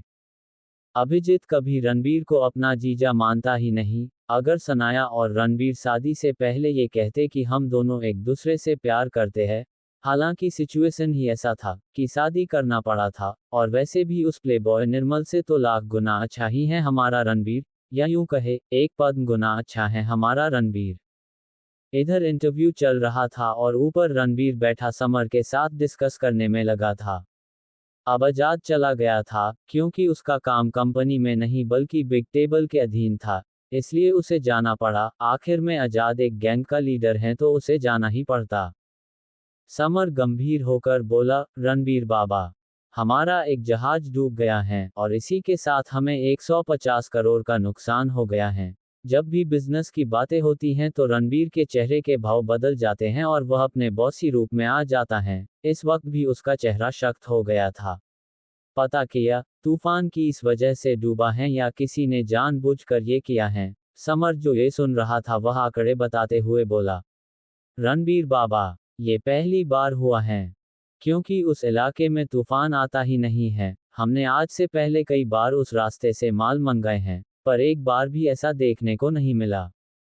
रणबीर इतना ही जवाब दे पाया और कुछ सोचने लगा। थोड़ी देर कुछ सोचने के बाद वह बोला, मुझे ये सोची समझी साजिश लगती है, क्योंकि बात यहाँ 150 करोड़ की नहीं है, बल्कि बात उस कीमती सामान की है जो पूरे वर्ल्ड में सिर्फ एक ही जगह मिलता है। ये बात रणबीर अच्छे से जानता था। उस जहाज में कितना कीमती मटेरियल रखा हुआ था। उस जहाज में दुबई से खास किस्म के संगमरमर मंगाए जा रहे थे। मरीन प्रोजेक्ट के लिए ये संगमरमर बेहद जरूरी थे। रणबीर ये सब सोचने और कुछ सोच बोला, पता कीजिए समर भाई कि क्या उस जहाज को ढूंढा जा सकता है। अगर ऐसा है तो थोड़े खर्च में संगमरमर निकाल लेंगे। रणबीर का कहना साफ था, वह जानता था कि संगमरमर इतना जल्दी तो खराब नहीं होने वाला। अगर समय रहते निकाल लिया जाए तो भारी नुकसान से बचा जा सकता है। हालांकि अगर ऐसा है तो 2 दिन के अंदर निकलना होगा, क्योंकि संगमरमर वैसे भी खारे पानी को सहन नहीं कर पाते। रणबीर को जहाज की नहीं बल्कि उस मटेरियल की चिंता थी, जो अगर वह रिकवर नहीं कर पाया तो दुबई से दूसरी बार मंगवाने में महीनों लग जाने थे। बॉस, पर हम पता कैसे लगाएंगे? समर ने एक सवाल पे दूसरा सवाल कर दिया। उसे समझ नहीं आ रहा था कि वह ये सब कैसे करेगा।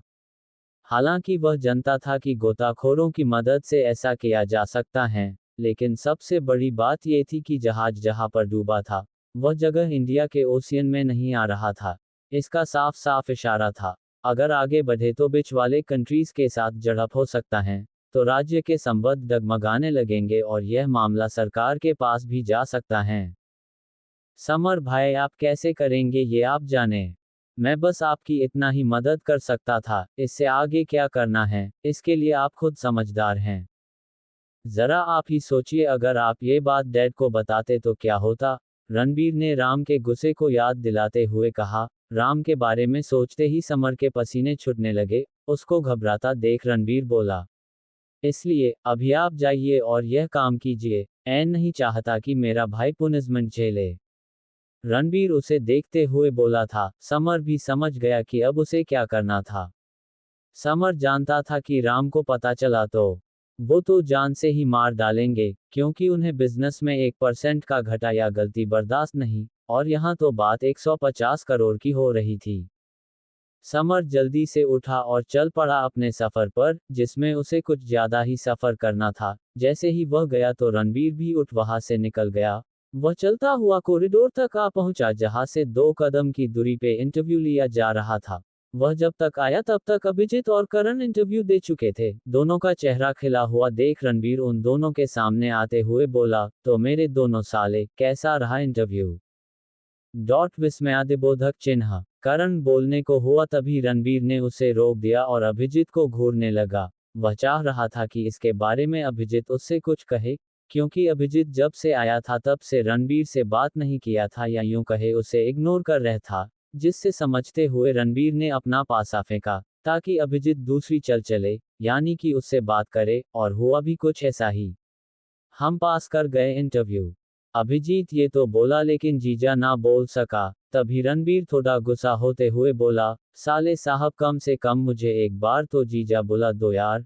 मैं समझ लूंगा कि गंगा नहा लिया, लेकिन नहीं सके जीजा की कोई कद्र नहीं है साले को। रणबीर थोड़ा ड्रामेटिक अंदाज में बोला। रणबीर अभिजीत को चिढ़ाने की एक भी मौका नहीं छोड़ रहा था, और ऊपर से ये बार बार साला कहना उसे अंदर ही अंदर गुस्सा दिला था। वह थोड़ा खिसियाते हुए बोला, जीजा मैं तब बोलूंगा जिस दिन तुम मेरे बहन के लायक हो जाओगे।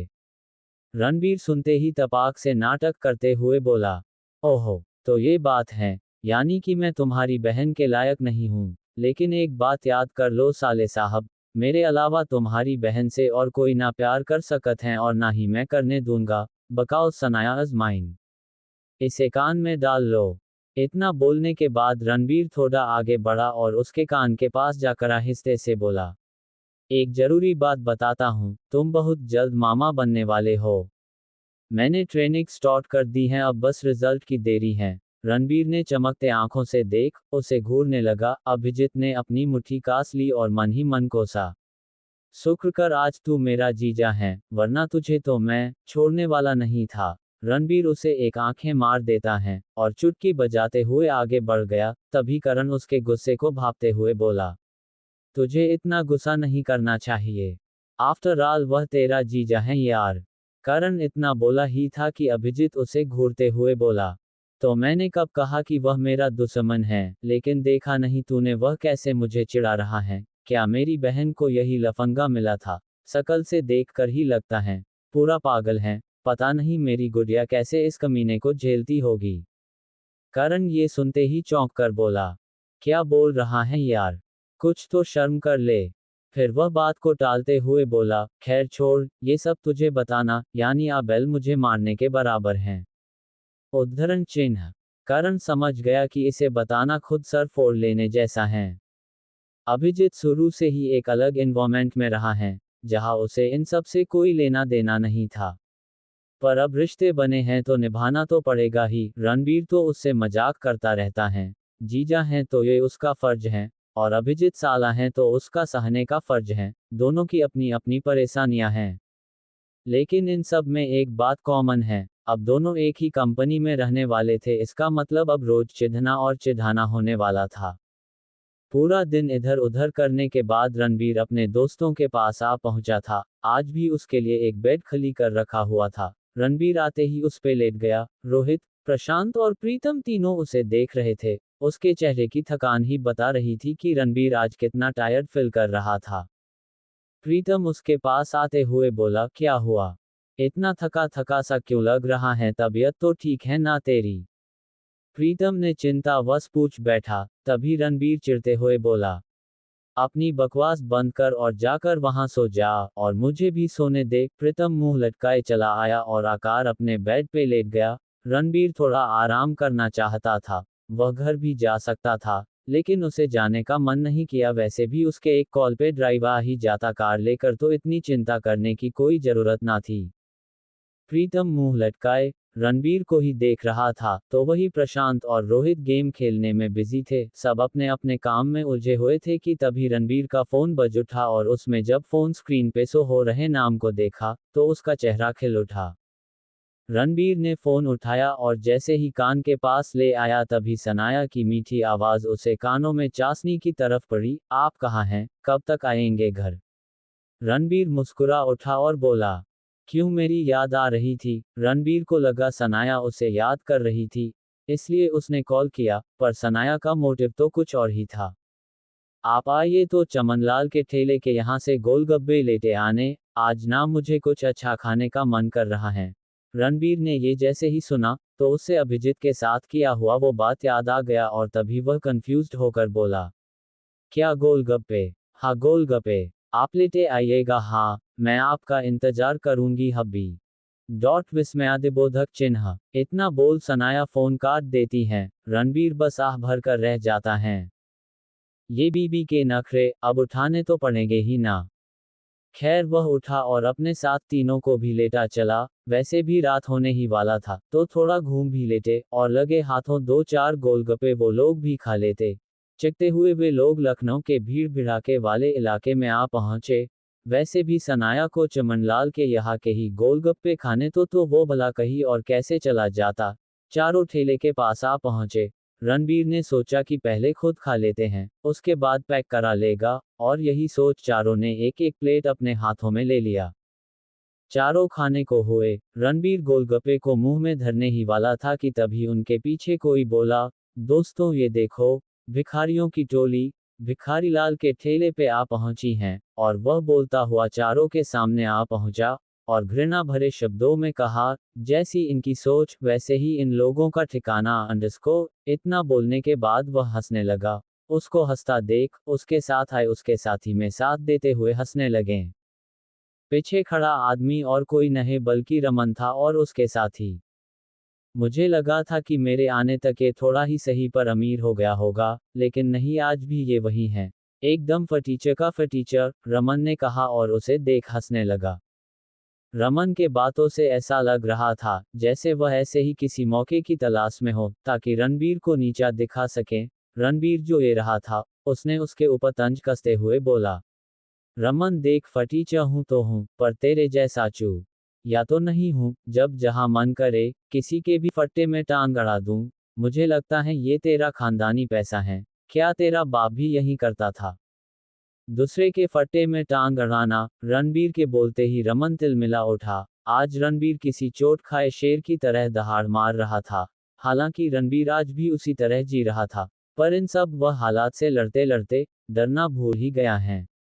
वह तो अब तक कैसे कैसे पागलों से निपट चुका है, तो ये रमन क्या चीज है? रमन जो बौखलाया हुआ था, उसे रणबीर का हर बात चुभता हुआ महसूस हो रहा था। देख रहा हूं, आजकल तू कुछ ज्यादा ही बोलने लगा है, कहीं ऐसा ना हो तेरे जुबान कोई नोच डाले। वैसे तेरे में इतने गट्स आए कहाँ से? ओहो, याद आया। ओ लड़की, क्या वही है इसकी वजह?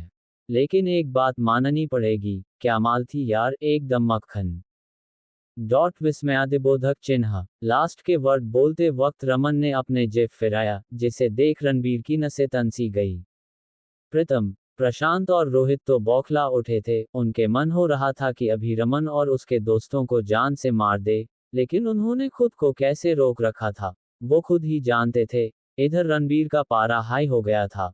वह 2 कदम आगे बढ़ा और रमन के चेहरे को गुस्से में देखने लगा। इस वक्त रणबीर की आंखें बिल्कुल लाल हो चली थी, गुस्से में गर्दन की नसें दिख रही थी। तुझे जो बोला, उसकी माफी मांग अभी, जिसके लिए तूने ये गंदे शब्द अपने जुबान से निकाले हैं। वो लड़की मेरी जान है। माफी मांग। अब तक रणबीर का हाथ रमन के कॉलर तक चला गया और गुस्से वाले शब्द रमन के दिल तक। रमन रणबीर के आंखों में सनाया के लिए प्यार देख पा रहा था, और तभी उसने हंसते हुए अपने घिनौने शब्द बाहर निकाले। माफी तो मैं नहीं मांगने वाला, तू चाहे कि भी कर ले। रमन ने रणबीर का हाथ पकड़ उसे झटक दिया था, पर रणबीर उसके सामने से ना हटा। रणबीर को ढिठाई से खड़ा देख रमन ने अपना हाथ ऊपर उठाया और चुटकी बजाया, तभी उसके साथी उसके पीछे आ खड़े हुए। देख फटीचर, अब 2 ही चीजें होंगी, एक ये कि तू मुझे मार, और अगर ऐसा नहीं हुआ तो मैं तुझे मार दूंगा। वैसी भी तेरी वजह से मैंने अपना सब कुछ खो दिया। अब मेरा सिर्फ एक ही मकसद है, तुझे बर्बाद करना। समझा? ये बात अपने कान में डाल ले। रणबीर तो ऑलरेडी गुस्से में तमतमाया हुआ था, और ऊपर से ये रमन के शब्द। रमन अपना बदला लेने चाहता था, लेकिन इसके लिए रमन को रणबीर के नस पे वार करना होगा। ये बात वह अच्छे से जानता था। रणबीर ऐसे ही उलझता नहीं था, लेकिन जब बात उसके अपनों पे आए तो वह पीछे भी नहीं हटता था। रणबीर, जिसके कानों में अब भी रमन के वो कहे हुए शब्द गूंज रहे थे, तभी उसने रमन के सीने पे उंगली पॉइंट करते हुए बोला, तुझे घुट घुट कर मरना है तो ठीक है। तुझे तेरी गलती की सजा मैं खुद दूंगा। याद करने इस दिन को, आज जिस तरफ तूने मेरे प्यार ले उंगली उठाया है। बर्बाद तुझे मुझे मैं तुझे करूंगा। मैंने एक मौका दिया था तुझे जीने के लिए, अगर तुझे वो जिंदगी नहीं चाहिए तो ठीक है, बहुत जल्द मैं इसे छीन लूंगा। रणबीर की आंखें रमन की आंखें को देख रही थी, दोनों में गुस्सा भरा था। रमन हंसते हुए पीछे हटा और ठेले वाले को देखते हुए कहा, ओए ठेले वाले, जरा मेरे दोस्त को अच्छे से गोलगप्पे खिलाना, इसकी ताकत की आजमाइश करनी है। और फिर रणबीर को देखते हुए, कल आजा कॉलेज में, देखो तो, याद कर, अभी हमारा फुटबॉल मैच अधूरा है। हा हा हा, इतना बोल वह हंसते हुए वहां से चला गया। उसके साथ उसके साथी भी चले गए थे। उन सब के जाते ही प्रियम खिसियाते हुए रणबीर से बोला, तूने उस कमीने को छोड़ा क्यों? उसे तुमने मारा क्यों नहीं?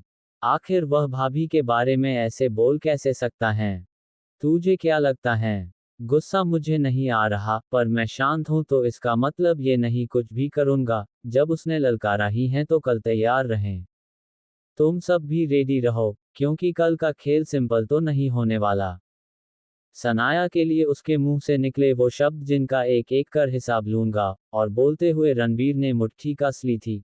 प्रीतम के साथ प्रशांत और रोहित ने भी रणबीर के कंधे पे हाथ रखा और उसे अपनी तरफ से दिलास दिए कि हम तुम्हारे साथ हैं। अब चारों में से किसी का भी मन गोलगप्पे खाने का नहीं था, इसलिए रणबीर ने गोलगप्पे पैक करवावे और घर के लिए निकल गया। इधर तीनों भी हॉस्टल के लिए निकल गए। उन्हें भी अब आराम चाहिए था, कल का मैच बहुत कुछ बदल कर देने वाला था। जाहिर सी बात थी, मैच फुटबॉल से नहीं बल्कि लात जूतों से खेली जाने वाली थी। आधे घंटे में रणबीर मैंशन आ गया, और आते ही रूम की तरफ चल पड़ा। राम अभी तक आए नहीं थे। सुमित्रा जी किचन में थी और अर्चना अपने कमरे में। रणबीर चलता हुआ अपने कमरे तक आया और एक गहरी सांस लेकर दरवाजा खोल दिया। कमरे में डिम लाइट जल रही थी, और सनाया कमरे में थी ही नहीं। रणबीर ये देख सोचने लगा, जब यहाँ नहीं है तो कहाँ है? नीचे भी नहीं थी। उसने पैक किए हुए गोलगप्पे को वही टेबल पे रख दिया और बालकनी की तरफ चल पड़ा। और जब आया तो सनाया बालकनी में ही खड़ी थी। उसके हाथ में फोन था और वह वीडियो कॉल पे किसी से चैट कर रही थी, जिसे देख रणबीर की त्योरियां चढ़ गई और वह चलता हुआ उसे पीछे से ही हक। सनाया ऐसे अचानक हमले से चौंक गई, लेकिन तभी उसे जानी पहचानी खुशबू आई और वह समझ गई कि रणबीर हैं। पर जन सामने फोन से आवाज आई तो वह हड़बड़ा सी गई। क्या हुआ गुड़िया? ये आवाज सुनते ही रणबीर चौंक गया और फोन की तरफ देखा तो सामने फोन पे अभिजीत था, जो अभी अभी हुए सिचुएशन को समझने की कोशिश कर रहा था। अब तक सनाया शर्म से गड़ चुकी थी, क्या कर रहे हैं, छोड़िए मुझे, भाई हैं, क्या सोचेंगे मेरे बारे। आई डोंट केयर, जो सोचना है वो सोचे, मैं तुम्हें नहीं छोड़ने वाला, रणबीर ने कहा और सनाया को और टाइटल हक कर लिया। फोन के उस तरफ से देख रहा अभिजीत गुस्से में अपनी मुट्ठी भींच लिया था। क्या यह आदमी मेरे सब्र का इम्तिहान ले रहा है। अभिजीत की आंखें फोन पे गड़सी गई थी, जैसे मानो वह फोन से निकलकर अभी ही रणबीर को कूट देने वाला था। रणबीर भी कहा कम था, वह फोन की तरफ देखते हुए सनाया से बोला, विफाई मैं क्या सोच रहा हूँ, तुम्हारे भाई को जल्दी ही मामू बना देते हैं। सनाया जो कब से उससे छूटने की जहोजहट में थी, अब उसके हाथ नैना सही रुक गए और गाल शर्म से लाल हो गए। रणबीर ने समय की नजाकत को भांपते हुए फोन लिया और अभिजीत को चिढ़ाते हुए बोला, साले साहब अब आपका टाइम हो गया, मुझे आपकी बहन के साथ खेलने हैं, इसलिए डोंट डिस्टर्ब। और इतना बोल रणबीर एक आंख मार देता है। इधर अभिजीत के मुंह पे ही कॉल कट हो जाता। कॉल के करते ही अभिजीत गुस्से में सोफे पे हाथ मारते हुए बोला, कमीना साला जीजा, मैं छोड़ूंगा नहीं तुम्हें, एक एक बात का हिसाब लूंगा। बोलते हुए अपनी आंखें बंद कर लेता है और सोफे पे सर टिकाट कर गुस्से को कंट्रोल करने लगता है।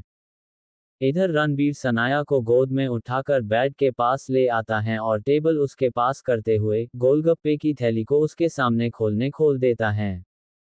सनाया ये सब करते हुए देख रही थी और वह मन ही मन बोली, आज मैं आपके बातों में नहीं आने वाली। तभी रणबीर एक निवाला बढ़ाता, जिसे सनाया अपने मुंह में रखते हुए बोली, खा रही हूं इसका मतलब ये नहीं कि मैं आपसे गुस्सा नहीं हूं, आपसे कटी है मेरी आपसे बात नहीं करने वाली हन। कुछ गुस्सा और कुछ गोलगप्पे के तीखे पानी की वजह से उसका चेहरा लाल हो गया था। उस वक्त उसका छोटा सा चेहरा इतना प्यारा लग रहा था कि रणबीर उसमें खोसा गया। रॉकी उसे एक एक कर गोलगप्पे खिलाए जा रहा था और सनाया गुस्से में एक एक कर खाए जा रही थी। गुस्सा उसके नाक पे था, पर अब धीरे धीरे गोलगप्पे का तीखा पानी उसके नाक पे चढ़ता जा रहा था। और जब जैसे ही रणबीर ने एक लास्ट वाला पीस खिलाया कि सनाया उससे रणबीर अपने गाल को रब करने लगती, वह अपने कोमल हाथ को किसी पंखे की तरफ चलाते हुए बोली, पानी पानी दीजिए, तीखा लग रहा है। रणबीर बगल से पानी का बोतल के ढक्कन खोलते हुए उसे पानी पिलाने लगता था। तीखा अब उसके चेहरे पे हावी हो गया था और उसकी में साथ उसके गाल, नाक लाल हो गए थे और उसके हाथ अपने गुलाबी के साथ साथ थोड़े लाल भी दिखने लगे थे। एसएस आह, ये तीखा क्यों नहीं जा रहा। अब तक सनाया के आंखों से पानी भी आने लगे थे। रणबीर उसे देख मुस्कुराकर बोला, तो और पानी पियो। उद्धरण चिन्ह, नहीं नहीं ये तीखा नहीं जाने वाला, सनाया ने उखड़ते सांसों के साथ कहा। रणबीर उसके होठों को देख बोला, अभी चला जाएगा। और इतना बोलते ही वह सनाया के होठों पे अपना होठ रख देता है। सनाया तो चौंक गई थी, लेकिन रणबीर के किस के साथ साथ उसका तीखा जब कम होने लगा तो वह भी उसका साथ देने लगी। तीखा कब खत्म हुआ सनाया को पता भी ना चला। उसका गुस्सा सब रणबीर के किस के साथ कहीं गायब सा हो गया और अब दोनों के कपड़े बेड के नीचे बिखरे थे। मॉर्निंग, सुबह होते ही आज बहुत कुछ बदलने वाला था। राम तैयार होकर जल्दी ऑफिस के लिए निकले थे। सुमित्रा की के वही रोज की आदत, पहले उठो और फिर अपनी शैतान चुलबुली सी बेटी को उठाओ। दोनों दिनों से अर्चना जैसे कि आंखें फोन पे ही गड़ी थी। कई दिन से उसका रूटीन बन गया था, पहले उठी और फेसबुक पे फ्रेंड रिक्वेस्ट एक्सेप्ट लिस्ट देखो कि कहीं उस अड्डू ने एक्सेप्ट तो नहीं कर लिया, लेकिन हर दिन उसके हाथ निराश ही लगती।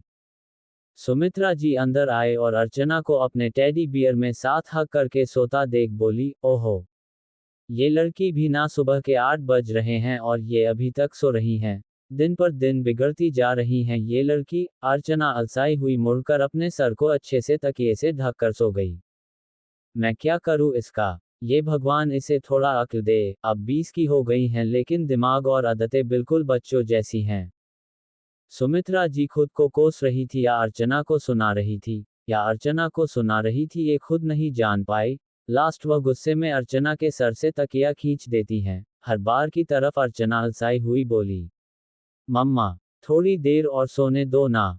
उद्धरण चिन्ह, बिल्कुल नहीं। अब तुम 1 मिनट के लिए भी नहीं सोओगी। बेटी और बहू दोनों एक जैसे मिले हैं, कोई काम नहीं, बस सोना और फिर सोना। बोलते हुए सुमित्रा जी एक्ट का टेम्परेचर कम कर चुकी थी और कमरे से बाहर जाते हुए बोली, अगर 5 मिनट में उठकर नहीं आई तो तुम्हें ना ही आज का खाना मिलेगा और ना ही पॉकेट मनी। ये आवाज दरवाजे की ओर से आ रही थी, क्योंकि सुमित्रा जी लगभग बाहर चली ही गई थी, बस उनका आवाज अर्चना को डांट रहा था। बिस्तर पे लोटपोट और एसी के तापमान कम होने से आखिरी में अर्चना ने अपनी आंखें खोल ही दी और मोबाइल उठाकर उसमें कुछ खिटफिट करने लगी। ओह, ये मॉम भी ना खमखा, इतनी जल्दी जगा दिया, बोलते हुए सनाया अब तक फेसबुक खोल चुकी थी और जैसे ही उसने रिक्वेस्ट लिस्ट खोला तो उसमें देख उसकी आंखें चमक उठी, वह बेड पे ही कूदने लगी और नाचने भी लगी। ये फाइनली खड़ूस ने मेरा रिक्वेस्ट एक्सेप्ट कर ही लिया। जी हाँ, अभिजीत ने अर्चना के रिक्वेस्ट को एक्सेप्ट कर लिया था। वह लगभग खुशी में मारे चीख पड़ी थी और उसके दिल पे तितलियां सी उड़ने लगी थी। वह बार बार देखती और उसे चूम लेती। वह बेड पे आलती पालती मारकर बैठ गई और चैट सेक्शन खोल देखने लगी, जिसमें कोई मैसेज नहीं था। अर्चना अपने माथे पे चपत लगाते हुए खुद से बोली, मैं भी कितना बुद्धू हूं ना, कि सगडू से उम्मीद लगा रही हूं कि वह मुझे मैसेज करेगा। सनाया को उतने भर से ही खुशी थी कि कम से कम अभिजीत ने रिक्वेस्ट एक्सेप्ट तो किया। अर्चना ने आज सच में बाजी मार ही ली। कई दिन बाद उसका रिक्वेस्ट एक्सेप्ट हुआ था और वो भी ऐसे अचानक कि उसे सरप्राइज के जैसा लगा। अभिजीत का रिक्वेस्ट एक्सेप्ट करना इन दोनों के बीच क्या रंग लाने वाला था ये अभी तय कर पाना मुश्किल थे।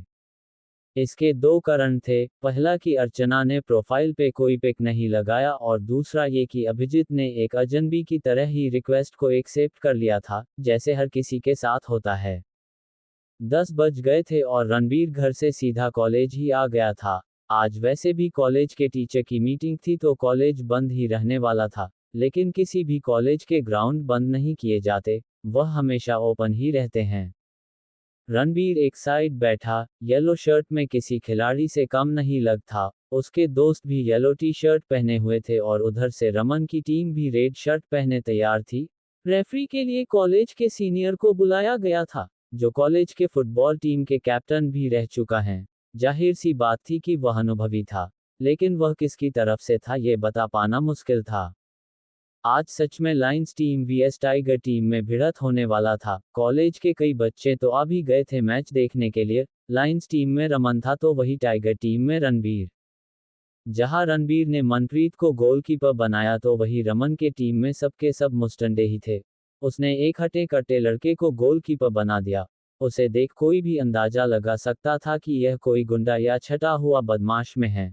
लगभग उसके टीम में ज्यादा से ज्यादा टीम मेंबर खाते पीते बॉडी बिल्डर थे। दोनों टीमों को देख ऐसा लग रहा था जैसे किसी हाथी के झुंड से भालू लड़ रहने आए हो।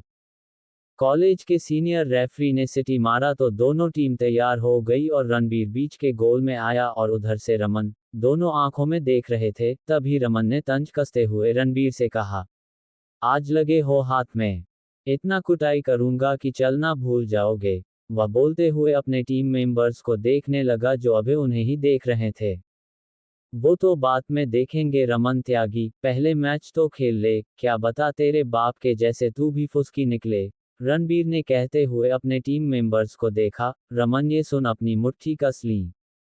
तभी रेफरी ने 3 गिनते ही 1, 2 और 3 उसने बोलते हुए सिटी बजाया और दोनों हरकत में आए। रॉक फुर्ती दिखाते हुए बाल अपने कब्जे में ले लिया और रोहित और प्रशांत के साथ पासिंग करते हुए आगे बढ़ने लगा।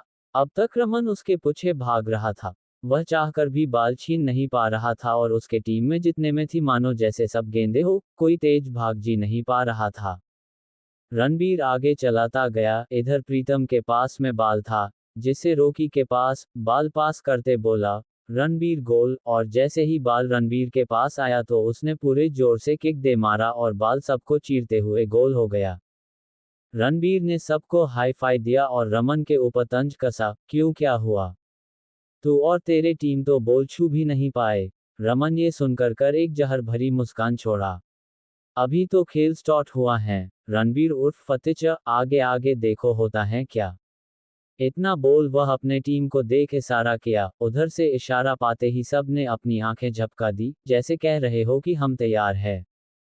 अब मैच में असली मजा आने वाला था। इस बार प्रीतम गोल में आया और उधर से एक लड़का, जो देखने में किसी भैंसे की तरह था। रेफरी ने सिटी बजाया और गेम स्टार्ट हो गया। रणबीर की टीम अच्छा परफॉर्म कर रही थी। इस बार भी बॉल प्रीतम के पक्ष में था और वह दौड़ते हुए बॉल रोहित को पास करने को हुआ। रोहित कैच इट और वह बॉल को किक मार पाता इससे पहले वह खुद किसी गेंद को तरफ उड़ते हुए 2 कदम दूर जा गिरा। सब देख चिल्ला पड़े, प्रीतम! उद्धरण चिन्ह। प्रीतम जमीन पे जा गिरा और दर्द से कराहने लगा, आह! आह! उसकी आंखें भी दर्द से नहीं खुल रही थी। रणबीर और सब दौड़ते हुए उसके पास आए। रोहित जो ये देख गुस्से में तिलमिला सा गया था वह रेफरी के पास जाकर गुस्से में बोला, इस गैंडे को मैच से बाहर निकालो, इसने मैच के रूल तोड़े हैं। पीछे खड़ा एक काला सा लड़का, को देखने में हटाकटा था। उसने एक ही बार प्रीतम को ऐसा धक्का दिया था कि प्रीतम किसी गेंद की तरफ उछलकर जमीन पे जा गिरा था। इधर रेफरी रोहित के बातों को इग्नोर कर हंसते हुए बोला, गेम है, चलता है, गलती से चोट लग गया होगा। रोहित ये सुन चौंक गया, कमीना साला ये भी इन कुत्तों के साथ मिला हुआ है। रेफरी भी मिला हुआ था। रणबीर जो अभी तक प्रीतम को संभालने में लगा, वह गुस्से में रमन को घूरते हुए बोला, याद रख रमन, तुझे जिंदा भी यहाँ से जाना है। अगर ये तेरी पहली गलती है तो ठीक है, अगर गलती की शुरुआत है तो अभी रुक जा। मैं वार्न करता हूँ। अरे चल निकल, हवा आने दे, अपने दोस्त को ग्राउंड से बाहर फेंक और मैच स्टार्ट कर। मेरे पास तेरे चोचले सुनने के टाइम नहीं है। रमन ने रणबीर के बातों को इग्नोर किया और रूड होकर बोला। अब तक प्रीतम मैच से बाहर हो चुका था। मैच फिर से स्टार्ट हुआ और इस बार रणबीर ने मोर्चा खुद संभाला। रणबीर फुर्ती के साथ बॉल के साथ भाग रहा था और देखते ही देखते वह गोल के पास पहुंच गया। वह रमन की तरफ तिरछी मुस्कान के साथ देखा और पूरे ताकत के साथ बॉल को गोल में दे मारा। पर बॉल जब तक गोल में जा पाता उससे पहले ही रमन बॉल के सामने कूद पड़ा। पर वह बॉल को रोक ना सका और बॉल उसके पैरों के बीच से होकर गोल में जा घुसा और ये दूसरा गोल रणबीर के टीम के खाते में जा जुड़ा। अब मैच का रुख बदलने वाला था और हुआ भी यही। मैच फिर स्टार्ट हुआ और रणबीर फिर से आगे बढ़ने लगा। कुछ दूर वह आगे जा पाया था कि तभी एक काला सांड सा लड़का आकर उससे टकराया और जानबूझकर रोकी के ऊपर जा गिरा। रणबीर गिरते ही बिफर पड़ा, उसके सीने में चोट लग गया और हाथ लगभग मुड़ से गए थे। रणबीर दर्द सहता हुआ उठा और वहीं बैठ गया। क्यों, क्या हुआ? दर्द हो रहा है? रमन उसके पास आते हुए बोला। मेरा दोस्त तेरे जैसा लूजर नहीं है, जो थोड़ा सा दर्द ना सह सके। रोहित आते हुए गुस्से में लताड़ा और रणबीर को संभालने लगा। देखते हैं कितने देर तक टिक पाए हैं ये तेरे लूजर टीम। उश! रमन हंसता बोल जाने लगा। तभी रोहित रणबीर के चोट लगे बाजू को ध्यान से देखते हुए खिसियाया। यार ये सब फाउल हैं, सब गलत खेल रहे हैं भाई। ऐसे नहीं चलेगा। तू चिंता मत कर और मेरे हाथ थोड़े अकड़ गए हैं, इन्हें झकझोर ताकि थोड़ा दर्द कम हो। रणबीर अपने चोट लगे हाथ को हिलाते हुए बोला। रणबीर का हाथ मुड़ने को वजह से अकड़ गया था, या यूं कहे चोट लगने की वजह से सुन पड़ गया था। रोहित उसके हाथ को पकड़ ध्यान से हिलाने लगा और बीच बीच में झटके देता रहा ताकि रणबीर अच्छा महसूस कर पाए। थोड़ा अच्छा फील हुआ तो रणबीर उठते हुए बोला, सुन, सबको बुला। ये सुनते ही रोहित आवाज लगा, सबको पास बुलाया और आते ही सबने एक घेरा बना लिया। सब ध्यान से सुनो, इन्हें दौड़ाओ और जब थक जाए तब गोल करना। ध्यान रहे कोई भी इनके करीब नहीं जाएगा। दूरी बनाकर रखो सब, ताकि इन्हें किसी को चोट पहुंचाने का मौका ही ना मिला। रणबीर ने उन सब की कमजोरी बताते हुए कहा। रमन के टीम में जितने थे, सब सांड की तरह थे, उन्हें बस इसीलिए लाया गया था ताकि वे लोग रणबीर के टीम के मेंबर को चोट पहुंचा सके। सब जल्दी थक जाएंगे ये तो तय था, और थकने के बाद भला कौन लड़ना चाहता है। तब मौका होगा रणबीर के पास अपने हिसाब का बदला लेने का। मैच स्टार्ट हुआ और सब रणबीर के बताए प्लान के साथ ही चलने लगे। आधे घंटे तक रणबीर और उसके टीम सब मिलकर सबको दौड़ाते रहे। रमन ये सब देख गुस्से में खींचता जा रहा था। वह गुस्से में बोला, तुम सब कर क्या रहे हो? फ्री के पैसे नहीं दिया है मैंने। रमन अपने टीम मेंबर पे गुस्से में आते हुए बोला। बात ये था कि अब तक रणबीर के टीम ने मिलकर 2 गोल कर भी दिए थे और रमन सबको चोट पहुंचाने के चक्कर में गोल पे फोकस रहा ही नहीं था। ये लास्ट गोल होते ही रणबीर जीत जाने वाला था। अब रणबीर के पास डबल एडवांटेज था, एक तो उधर के सारे थक चुके थे और दूसरा ये कि खेलने तो सिर्फ रमन को ही आता था। अब देखना ये था कि वह अपने टीम को बचा पाएगा या नहीं। खेल शुरू हुआ और रमन ने बॉल ले अपना कब्जा जमाया, सांड जैसे प्लेयर्स को ले आया था, जो अब उसे ही भारी पड़ रहा था। वह अकेला ही बॉल लेकर आगे बढ़ने लगा। प्रशांत बॉल छीनने की कोशिश करने लगा, जैसे हमेशा एक विरोधी प्लेयर करता है। दोनों टीमों में घमासान सा हुआ था और देखते ही देखते रमन ने गोल भी कर दिया। रणबीर हंसते हुए उस पे तंज कसा, पहले ही थोड़ी ईमानदारी दिखा देते तो अब तक मैच जीत भी चुका होता। रमन सुन रहा था और उससे अधिक हाफ रहा था। वह दोनों घुटने पे हाथ रखते हुए बोला, अगली बार भी मैं ही गोल करूंगा। अपनी हालात तो देख, कुत्ते की तरह हाफ रहा है। रणबीर बोल आगे चला गया और अपनी कमान संभाल ली। रमन अकेला खेलना को वजह से ज्यादा हाफ रहा था, अगर उसने ईमानदारी दिखाई होती तो शायद अब तक जीत चुका होता। भले ही कमीना है पर फुटबॉल पे उसकी पकड़ अच्छी खासी है। खैर मैच स्टार्ट हुआ और रमन बॉल लेकर गोल की तरफ भागते लगा। गोल के पास पहुंचते पहुंचते उसे लगा वह गोल कर देगा, लेकिन उससे पहले ही प्रशांत के साथ एक लड़के ने मिलकर उसे आगे घेर लिया और मौका देखते ही रणबीर ने बॉल अपने कब्जे में ले लिया। यह इतनी जल्दी हुआ कि रमन को संभलने तक का मौका ना मिला और वह जब तक रणबीर को पकड़ पाता उससे पहले गोल हो गया। सब कूद पड़े खुशी के मारे, सब दौड़ते हुए रणबीर को गले से लगा लिए, तभी रमन के चीखने की आवाज आई। इतनी जल्दी कहा रणबीर बाबू, पहले हमसे तो निपट लो, उसके बाद मैच जीतने की खुशी मनाना। सब रमन के गुस्से से भरी आवाज सुन इस तरफ देखने लगे, जहां रमन काले सांडों के साथ खड़ा था। ये देखते ही रणबीर को समझते देर नहीं लगा कि अब आगे क्या होने वाला है। रमन आज हर तरफ से लड़ने के लिए तैयार था, चाहे वह फुटबॉल मैच हो या हाथापाई। Abhijit in office. अभिजीत बैठा पेपर्स सॉल्व करने में लगा था। आज पहली बार उसके हाथ में सीबीआई के पेपर्स की जगह पे कंपनी के इंपोर्टेड फाइल था। वह उन्हें ध्यान से देख रहा था कि तभी उसका मोबाइल रिंग किया। ये मैसेज वाला रिंगटोन था। उसने फोन निकाला और मैसेज देखने लगा, और जैसे ही मैसेज को उसने रीड किया तो वह चौंक गया। मैसेज में लिखा था, ही जानू। ये मैसेज फेसबुक के चैट मैसेंजर से आया था और वो भी मैसेज किसी लड़की का था। वह सोचना लगा और सोचते हुए मैसेज को बार बार देखे जा रहा था। तभी दूसरा मैसेज आया और उसे देखकर तो उसके मुंह खुल गए। क्या बकवास है यार, वह चौंकते हुए खुद से बोला। मैसेज में लिखा था, आप ऑनलाइन हैं तो रिप्लाई क्यों नहीं दे रहे हैं, मुझे गुस्सा आ रहा है, एंग्री एंग्री। और इतना बोलने के बाद में लास्ट में एक दो इमोजी गुस्से वाले इमोजी थे, जिसे अभिजीत घूर कर देख रहा था। वह अपना माथा खुजाते हुए बोला, अब ये कौन है? क्या ये मुझे पहचानती हैं या कोई फेक इट बनाकर मुझे परेशान करने के सोच रहा है? यही सब सोचते हुए उसने रिप्लाई दिया, हु आर यू? उसके सवाल करते ही झट से रिप्लाई आया और वो इस बार हंसने वाले इमोजी के साथ। क्या आप मुझे नहीं पहचाने? Green green green. नहीं। कौन? अभिजीत ने तुरंत आंसर दिया। अब वह अपना काम भूल चुका था। पर मैं तो आपको पहचानती हूँ, उधर ही से रिप्लाई आया। अभिजीत सर खुजाते हुए इरिटेट होकर बोला, ओह, कौन है यार? इसकी बकवास मैसेज पढ़ने से अच्छा मोबाइल ही साइलेंट कर रख दे रही हूँ। और उसने जल्दी से मोबाइल साइलेंट कर पॉकेट में रख लिया।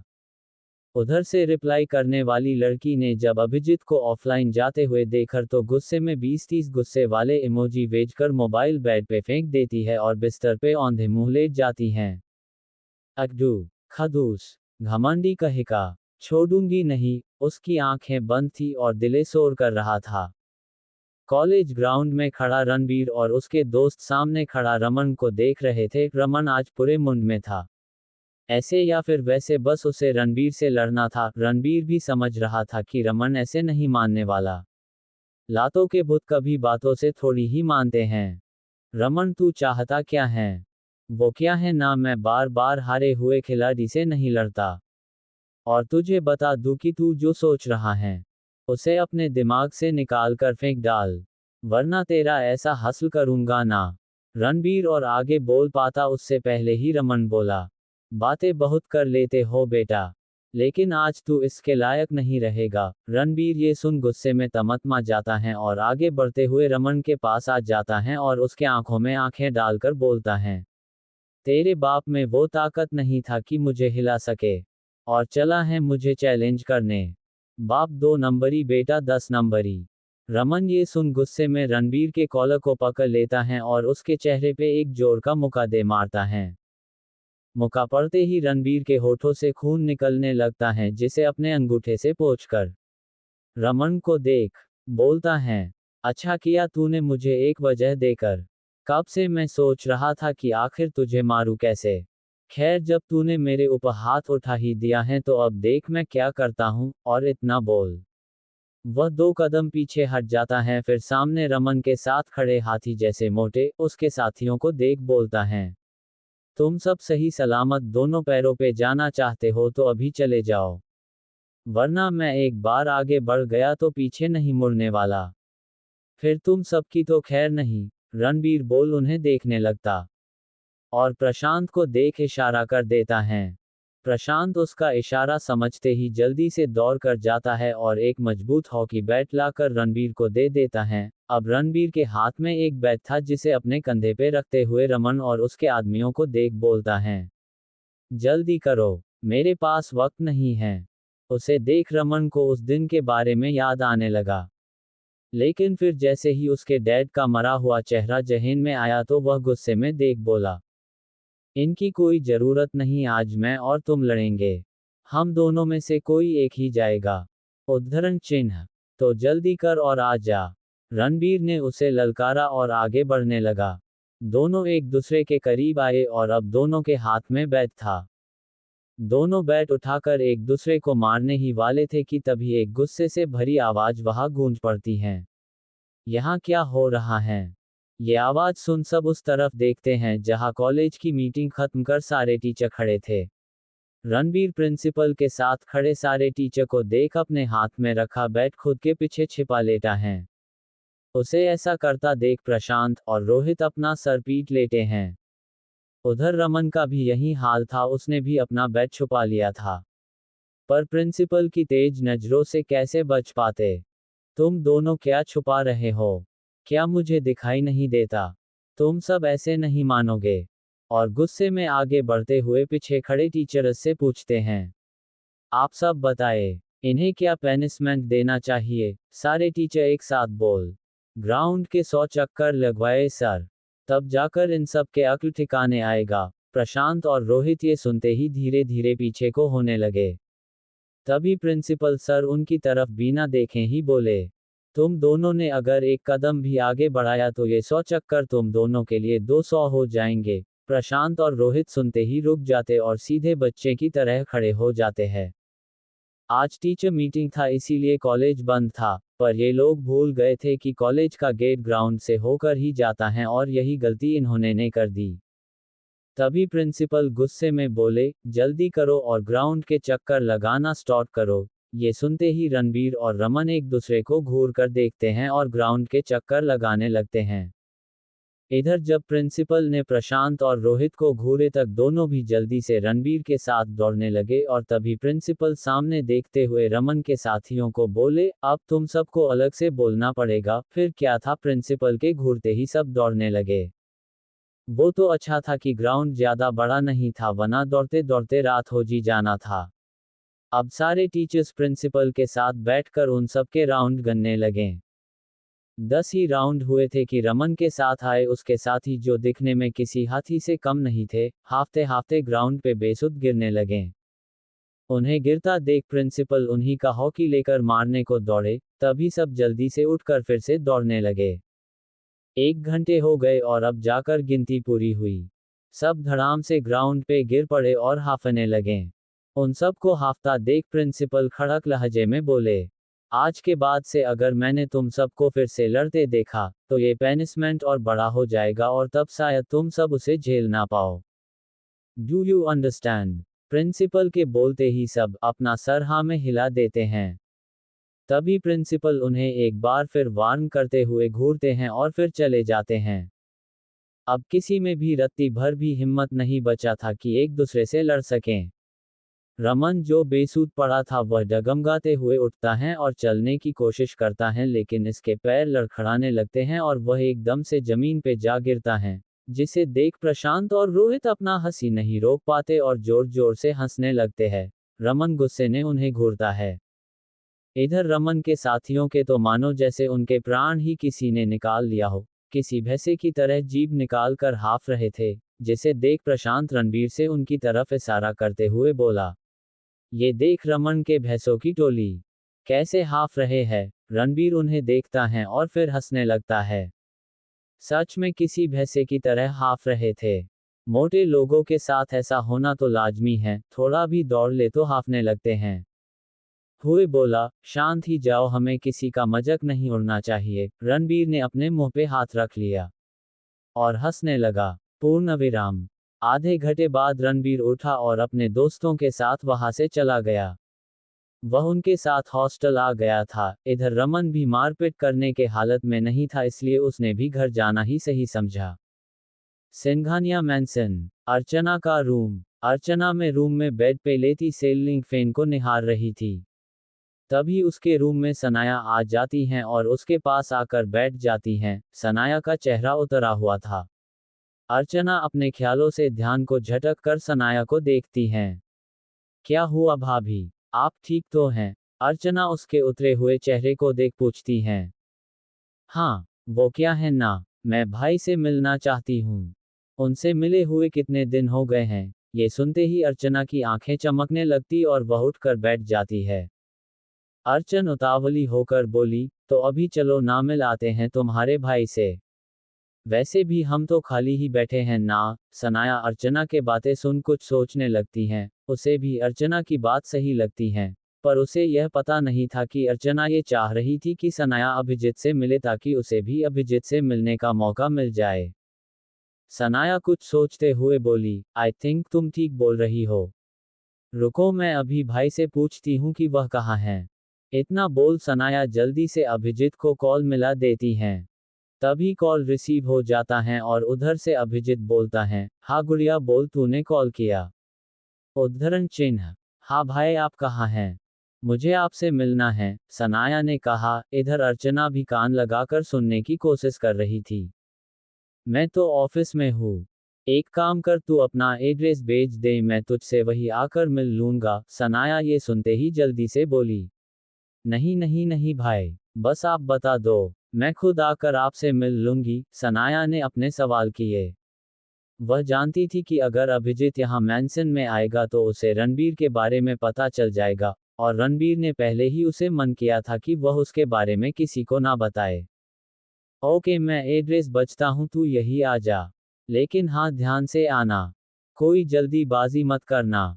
ओके भाई। सनाया खुश होकर हंसते हुए बोल फोन रख देती हैं। तभी बगल में बैठी अर्चना बोली, क्या बोला उड़ खड़ूस ने? क्या? सनाया चौंकते हुए बोली। तभी अर्चना अपने शब्दों को ठीक करते हुए कहती हैं, आई मीन भाभी, आपका भाई। सनाया अपना सर हिलाती हैं। तभी सनाया का फोन बज उठता है और वह जैसे ही देखती हैं तो उसमें मैसेज था जो उसे अभिजीत ने भेजा था और एक लाइव लोकेशन भी था जो नीचे अटैक किए हुए था। सनाया उस लोकेशन पे टैप करती हैं और टैप करते ही अभिजीत का लाइव लोकेशन पता चल जाता है, जिसे पढ़ते ही सनाया थोड़ा हैरान होते हुए बोली, क्या भाई हमारे ही कंपनी में है? अर्चना ये सुन सनाया को देखते हुए पूछती हैं, क्या मतलब है भाभी, वह हमारे ही कंपनी में है? सनाया अपना सर हाँ में हिला देती हैं। सनाया का कंफर्मेशन सुनते ही अर्चना बेड से उठ जाती हैं और चेंजिंग रूम की तरफ भागते हुए बोली, भाभी मैं 2 मिनट में आती हूँ। सनाया उसे भागता देख समझ गई कि अर्चना तैयार होने के लिए गई हैं। कुछ ही देर में दोनों कंपनी के लिए निकल जाते हैं, लेकिन दोनों ने मैनसन की कार नहीं लिया था, और बाहर से कंपनी जाने के लिए दोनों ने टैक्सी बुक कर लिया था। इधर रणबीर भी हॉस्टल से फ्रेश होकर कंपनी के लिए निकल चुका था। आज उसे समर से कुछ जरूरी बात करने थे, क्योंकि खतरा अभी टला नहीं था। अभिषेक के अभिजीत तो मर चुका था, लेकिन अभी इस खेल का मास्टरमाइंड जिंदा था जो कहीं बैठा शातिर प्लान बनाने में ही लगा होगा। कुछ ही देर में सनाया और अर्चना आर्स कॉर्पोरेशन के बड़े से बिल्डिंग के सामने थे। जिसके ऊपर बड़े बड़े अक्षरों में लिखा था RS कॉर्पोरेशन। जिसे पढ़ दोनों के चेहरे खिल उठे। आज अर्चना और सनाया दोनों ही पहली बार RS कॉर्पोरेशन आई थी, दोनों एक्साइटेड लग रही थी। दोनों अंदर जाने लगी तभी गार्ड ने उन दोनों को रोक लिया और उन्हें देखने लगा। उस गार्ड ने दोनों को घूरते हुए बोला, जी आपको किससे मिलना है? उस गार्ड के सवाल करते ही अर्चना बोली, भाई से। उद्धरण चिन्ह। जी आपके भाई का नाम क्या है? अर्चना थोड़ा गुस्से में बोली, जी रणबीर नाम है मेरे भाई का। रणबीर नाम सुनते ही उस गार्ड को उस दिन लिफ्ट वाला सारा किस्सा याद आने लगता है कि कैसे रणबीर को कुछ लोगों ने बुली किया था तो समर ने सबको नानी याद दिला दिया था। और कैसे समर रणबीर के सपोर्ट में खड़ा हो गया था। ये सब याद आते ही उसके माथे से पसीना आने लगा। आई एम सॉरी, प्लीज आप लोग जाए, गार्ड डरते हुए बोला। वह अपना नौकरी नहीं खोना चाहता था। अर्चना और सनाया उस गार्ड को घूरते हुए अंदर चली जाती हैं। उनके जाते ही गार्ड अपना पसीना पोंछते हुए धीरे से बोला, ओ, बच गया। अच्छा हुआ कि इन्होंने नाम बता दिया, वरना अगर देर हो जाता तो आज तो मेरी नौकरी पता छीन जाता। इधर अर्चना और सनाया चलते हुए रिसेप्शनिस्ट के पास आ पहुंची थी। क्या आप बता सकते हैं कि अभिजीत राज कहाँ मिलेंगे? रिसेप्शनिस्ट ये सुनते ही दोनों को देखने लगा। दोनों को देख उसकी आंखें चमक उठी और वह दोनों को ऊपर से नीचे तक घूरते हुए बोला, मैं अभी चेक करके बताता हूँ। और इतना बोल वह सामने स्क्रीन पे कुछ देखने लगा और थोड़ी देर देखने के बाद वह बोला, जी अभिजीत सर अभी मीटिंग में हैं, आप चाहे तो आपको वोटिंग रूम दिखा सकते हैं। मैं इन्फॉर्म कर दिया है, मीटिंग खत्म होते ही वह आ जाएंगे। रिसेप्शनिस्ट इतना बोल उन्हें अपने साथ आने को बोलता है। अर्चना और सनाया को लगा कि यह कंपनी की फॉर्मेलिटी है जो सबको निभाना पड़ता होगा, और वैसे भी ना ही अर्चना और ना ही सनाया ये बता सकती थी कि एक इस कंपनी के CEO की बेटी हैं औरत दूसरी बहू। इधर रिसेप्शनिस्ट मुस्कुरा रहा था क्योंकि उसने अभिजीत को इन्फॉर्म किया ही नहीं था। उसने झूठ बोला था ताकि उसे सनाया के साथ थोड़ा टाइम बिताने का मौका मिल जाए। थोड़ी ही देर में वेटिंग रूम आ गया और रिसेप्शनिस्ट ने उन्हें अंदर जाने को बोल दिया। दोनों अंदर आए तो अंदर कुछ नहीं था, बल्कि वह वेटिंग रूम ही नहीं था। बस 2-4 सिंगल सोफे रखे हुए थे, जिसपे भी अब धूल लग चुका था। दोनों को ही कंपनी के रूल्स रेगुलेशन के बारे में कुछ भी नहीं पता था, इसलिए दोनों उस रिसेप्शनिस्ट के बातों में आ गई थी। इधर रणबीर भी कंपनी आ गया था और अंदर जाने को हुआ तभी गार्ड ने उसे रोक लिया और कुछ सोचते हुए बोला, सर 2 लेडी आई हैं आपसे मिलने के लिए। मैंने उन्हें अंदर जाने दिया। रणबीर ये सुनते ही रुक गया और गार्ड को देखते हुए बोला, अब किसी में भी रत्ती भर भी हिम्मत नहीं बचा था कि एक दूसरे से लड़ सकें। रमन जो बेसूद पड़ा था वह डगमगाते हुए उठता है और चलने की कोशिश करता है, लेकिन इसके पैर लड़खड़ाने लगते हैं और वह एकदम से जमीन पे जा गिरता है, जिसे देख प्रशांत और रोहित अपना हंसी नहीं रोक पाते और जोर जोर से हंसने लगते हैं। रमन गुस्से ने उन्हें घूरता है। इधर रमन के साथियों के तो मानो जैसे उनके प्राण ही किसी ने निकाल लिया हो। किसी भैंसे की तरह जीभ निकाल कर हाफ रहे थे, जिसे देख प्रशांत रणबीर से उनकी तरफ इशारा करते हुए बोला, ये देख रमन के भैंसों की टोली कैसे हाफ रहे हैं। रणबीर उन्हें देखता है और फिर हंसने लगता है। सच में किसी भैंसे की तरह हाफ रहे थे। मोटे लोगों के साथ ऐसा होना तो लाजमी है, थोड़ा भी दौड़ ले तो हाफने लगते हैं। क्या मतलब? कौन लेडी? रणबीर ने सवालिया नजरों से देखते हुए पूछा। तभी गार्ड अर्चना की बातें याद करते हुए बोला, सर उनमें से एक लड़की आपको अपना भाई बता रही थी। अर्चना के अलावा रणबीर को भाई कोई नहीं बुलाता था, और 2 लड़की इसका मतलब एक सनाया होगी। रणबीर ये सोचते ही समझ गया कि कंपनी में कौन आया होगा। और यह सब सोचते ही गार्ड को थैंक्स बोल अंदर आ जाता है। वह सोचते हुए रिसेप्शनिस्ट के पास जाता है, लेकिन वहां तो कोई था ही नहीं। ये देख उसके भवे आपस में जुड़ जाते हैं। इधर रिसेप्शनिस्ट ने सोफे के धूल को साफ कर दिया और सनाया को बैठने को बोलता है। तभी सनाया उसे थैंक्स बोल बैठने को होती है कि वह रिसेप्शनिस्ट सनाया के कमर को टच कर देता है। सनाया को जैसे ही उस रिसेप्शनिस्ट के छुवन का पता चलता तो वह चौंक कर उसे देखती है, लेकिन रिसेप्शनिस्ट को मुस्कुरा देख सनाया को ऐसा लगा कि शायद गलती से उसने टच कर लिया होगा। यही सोच उसे इग्नोर कर बैठ जाती हैं। अर्चना भी बगल में बैठ जाती हैं कि तभी वह आदमी सनाया के कंधे पे हाथ रख देता है। उसके हाथ रखते ही सनाया सहम जाती हैं और चौंक कर वहां से उठ जाती हैं। उस आदमी की यह बेहुदा हरकत अर्चना ने भी देख लिया था और वह गुस्से में उसे देख उसके सामने आ जाती है और एक जोरदार थप्पड़ उसके गाल पे दे मारती है। उस रिसेप्शनिस्ट का तो पूरा चेहरा एक तरफ घूम गया था। फॉर वॉचिंग, नेक्स्ट एपिसोड बहुत जल्दी अपलोड कर दिए जाएंगे।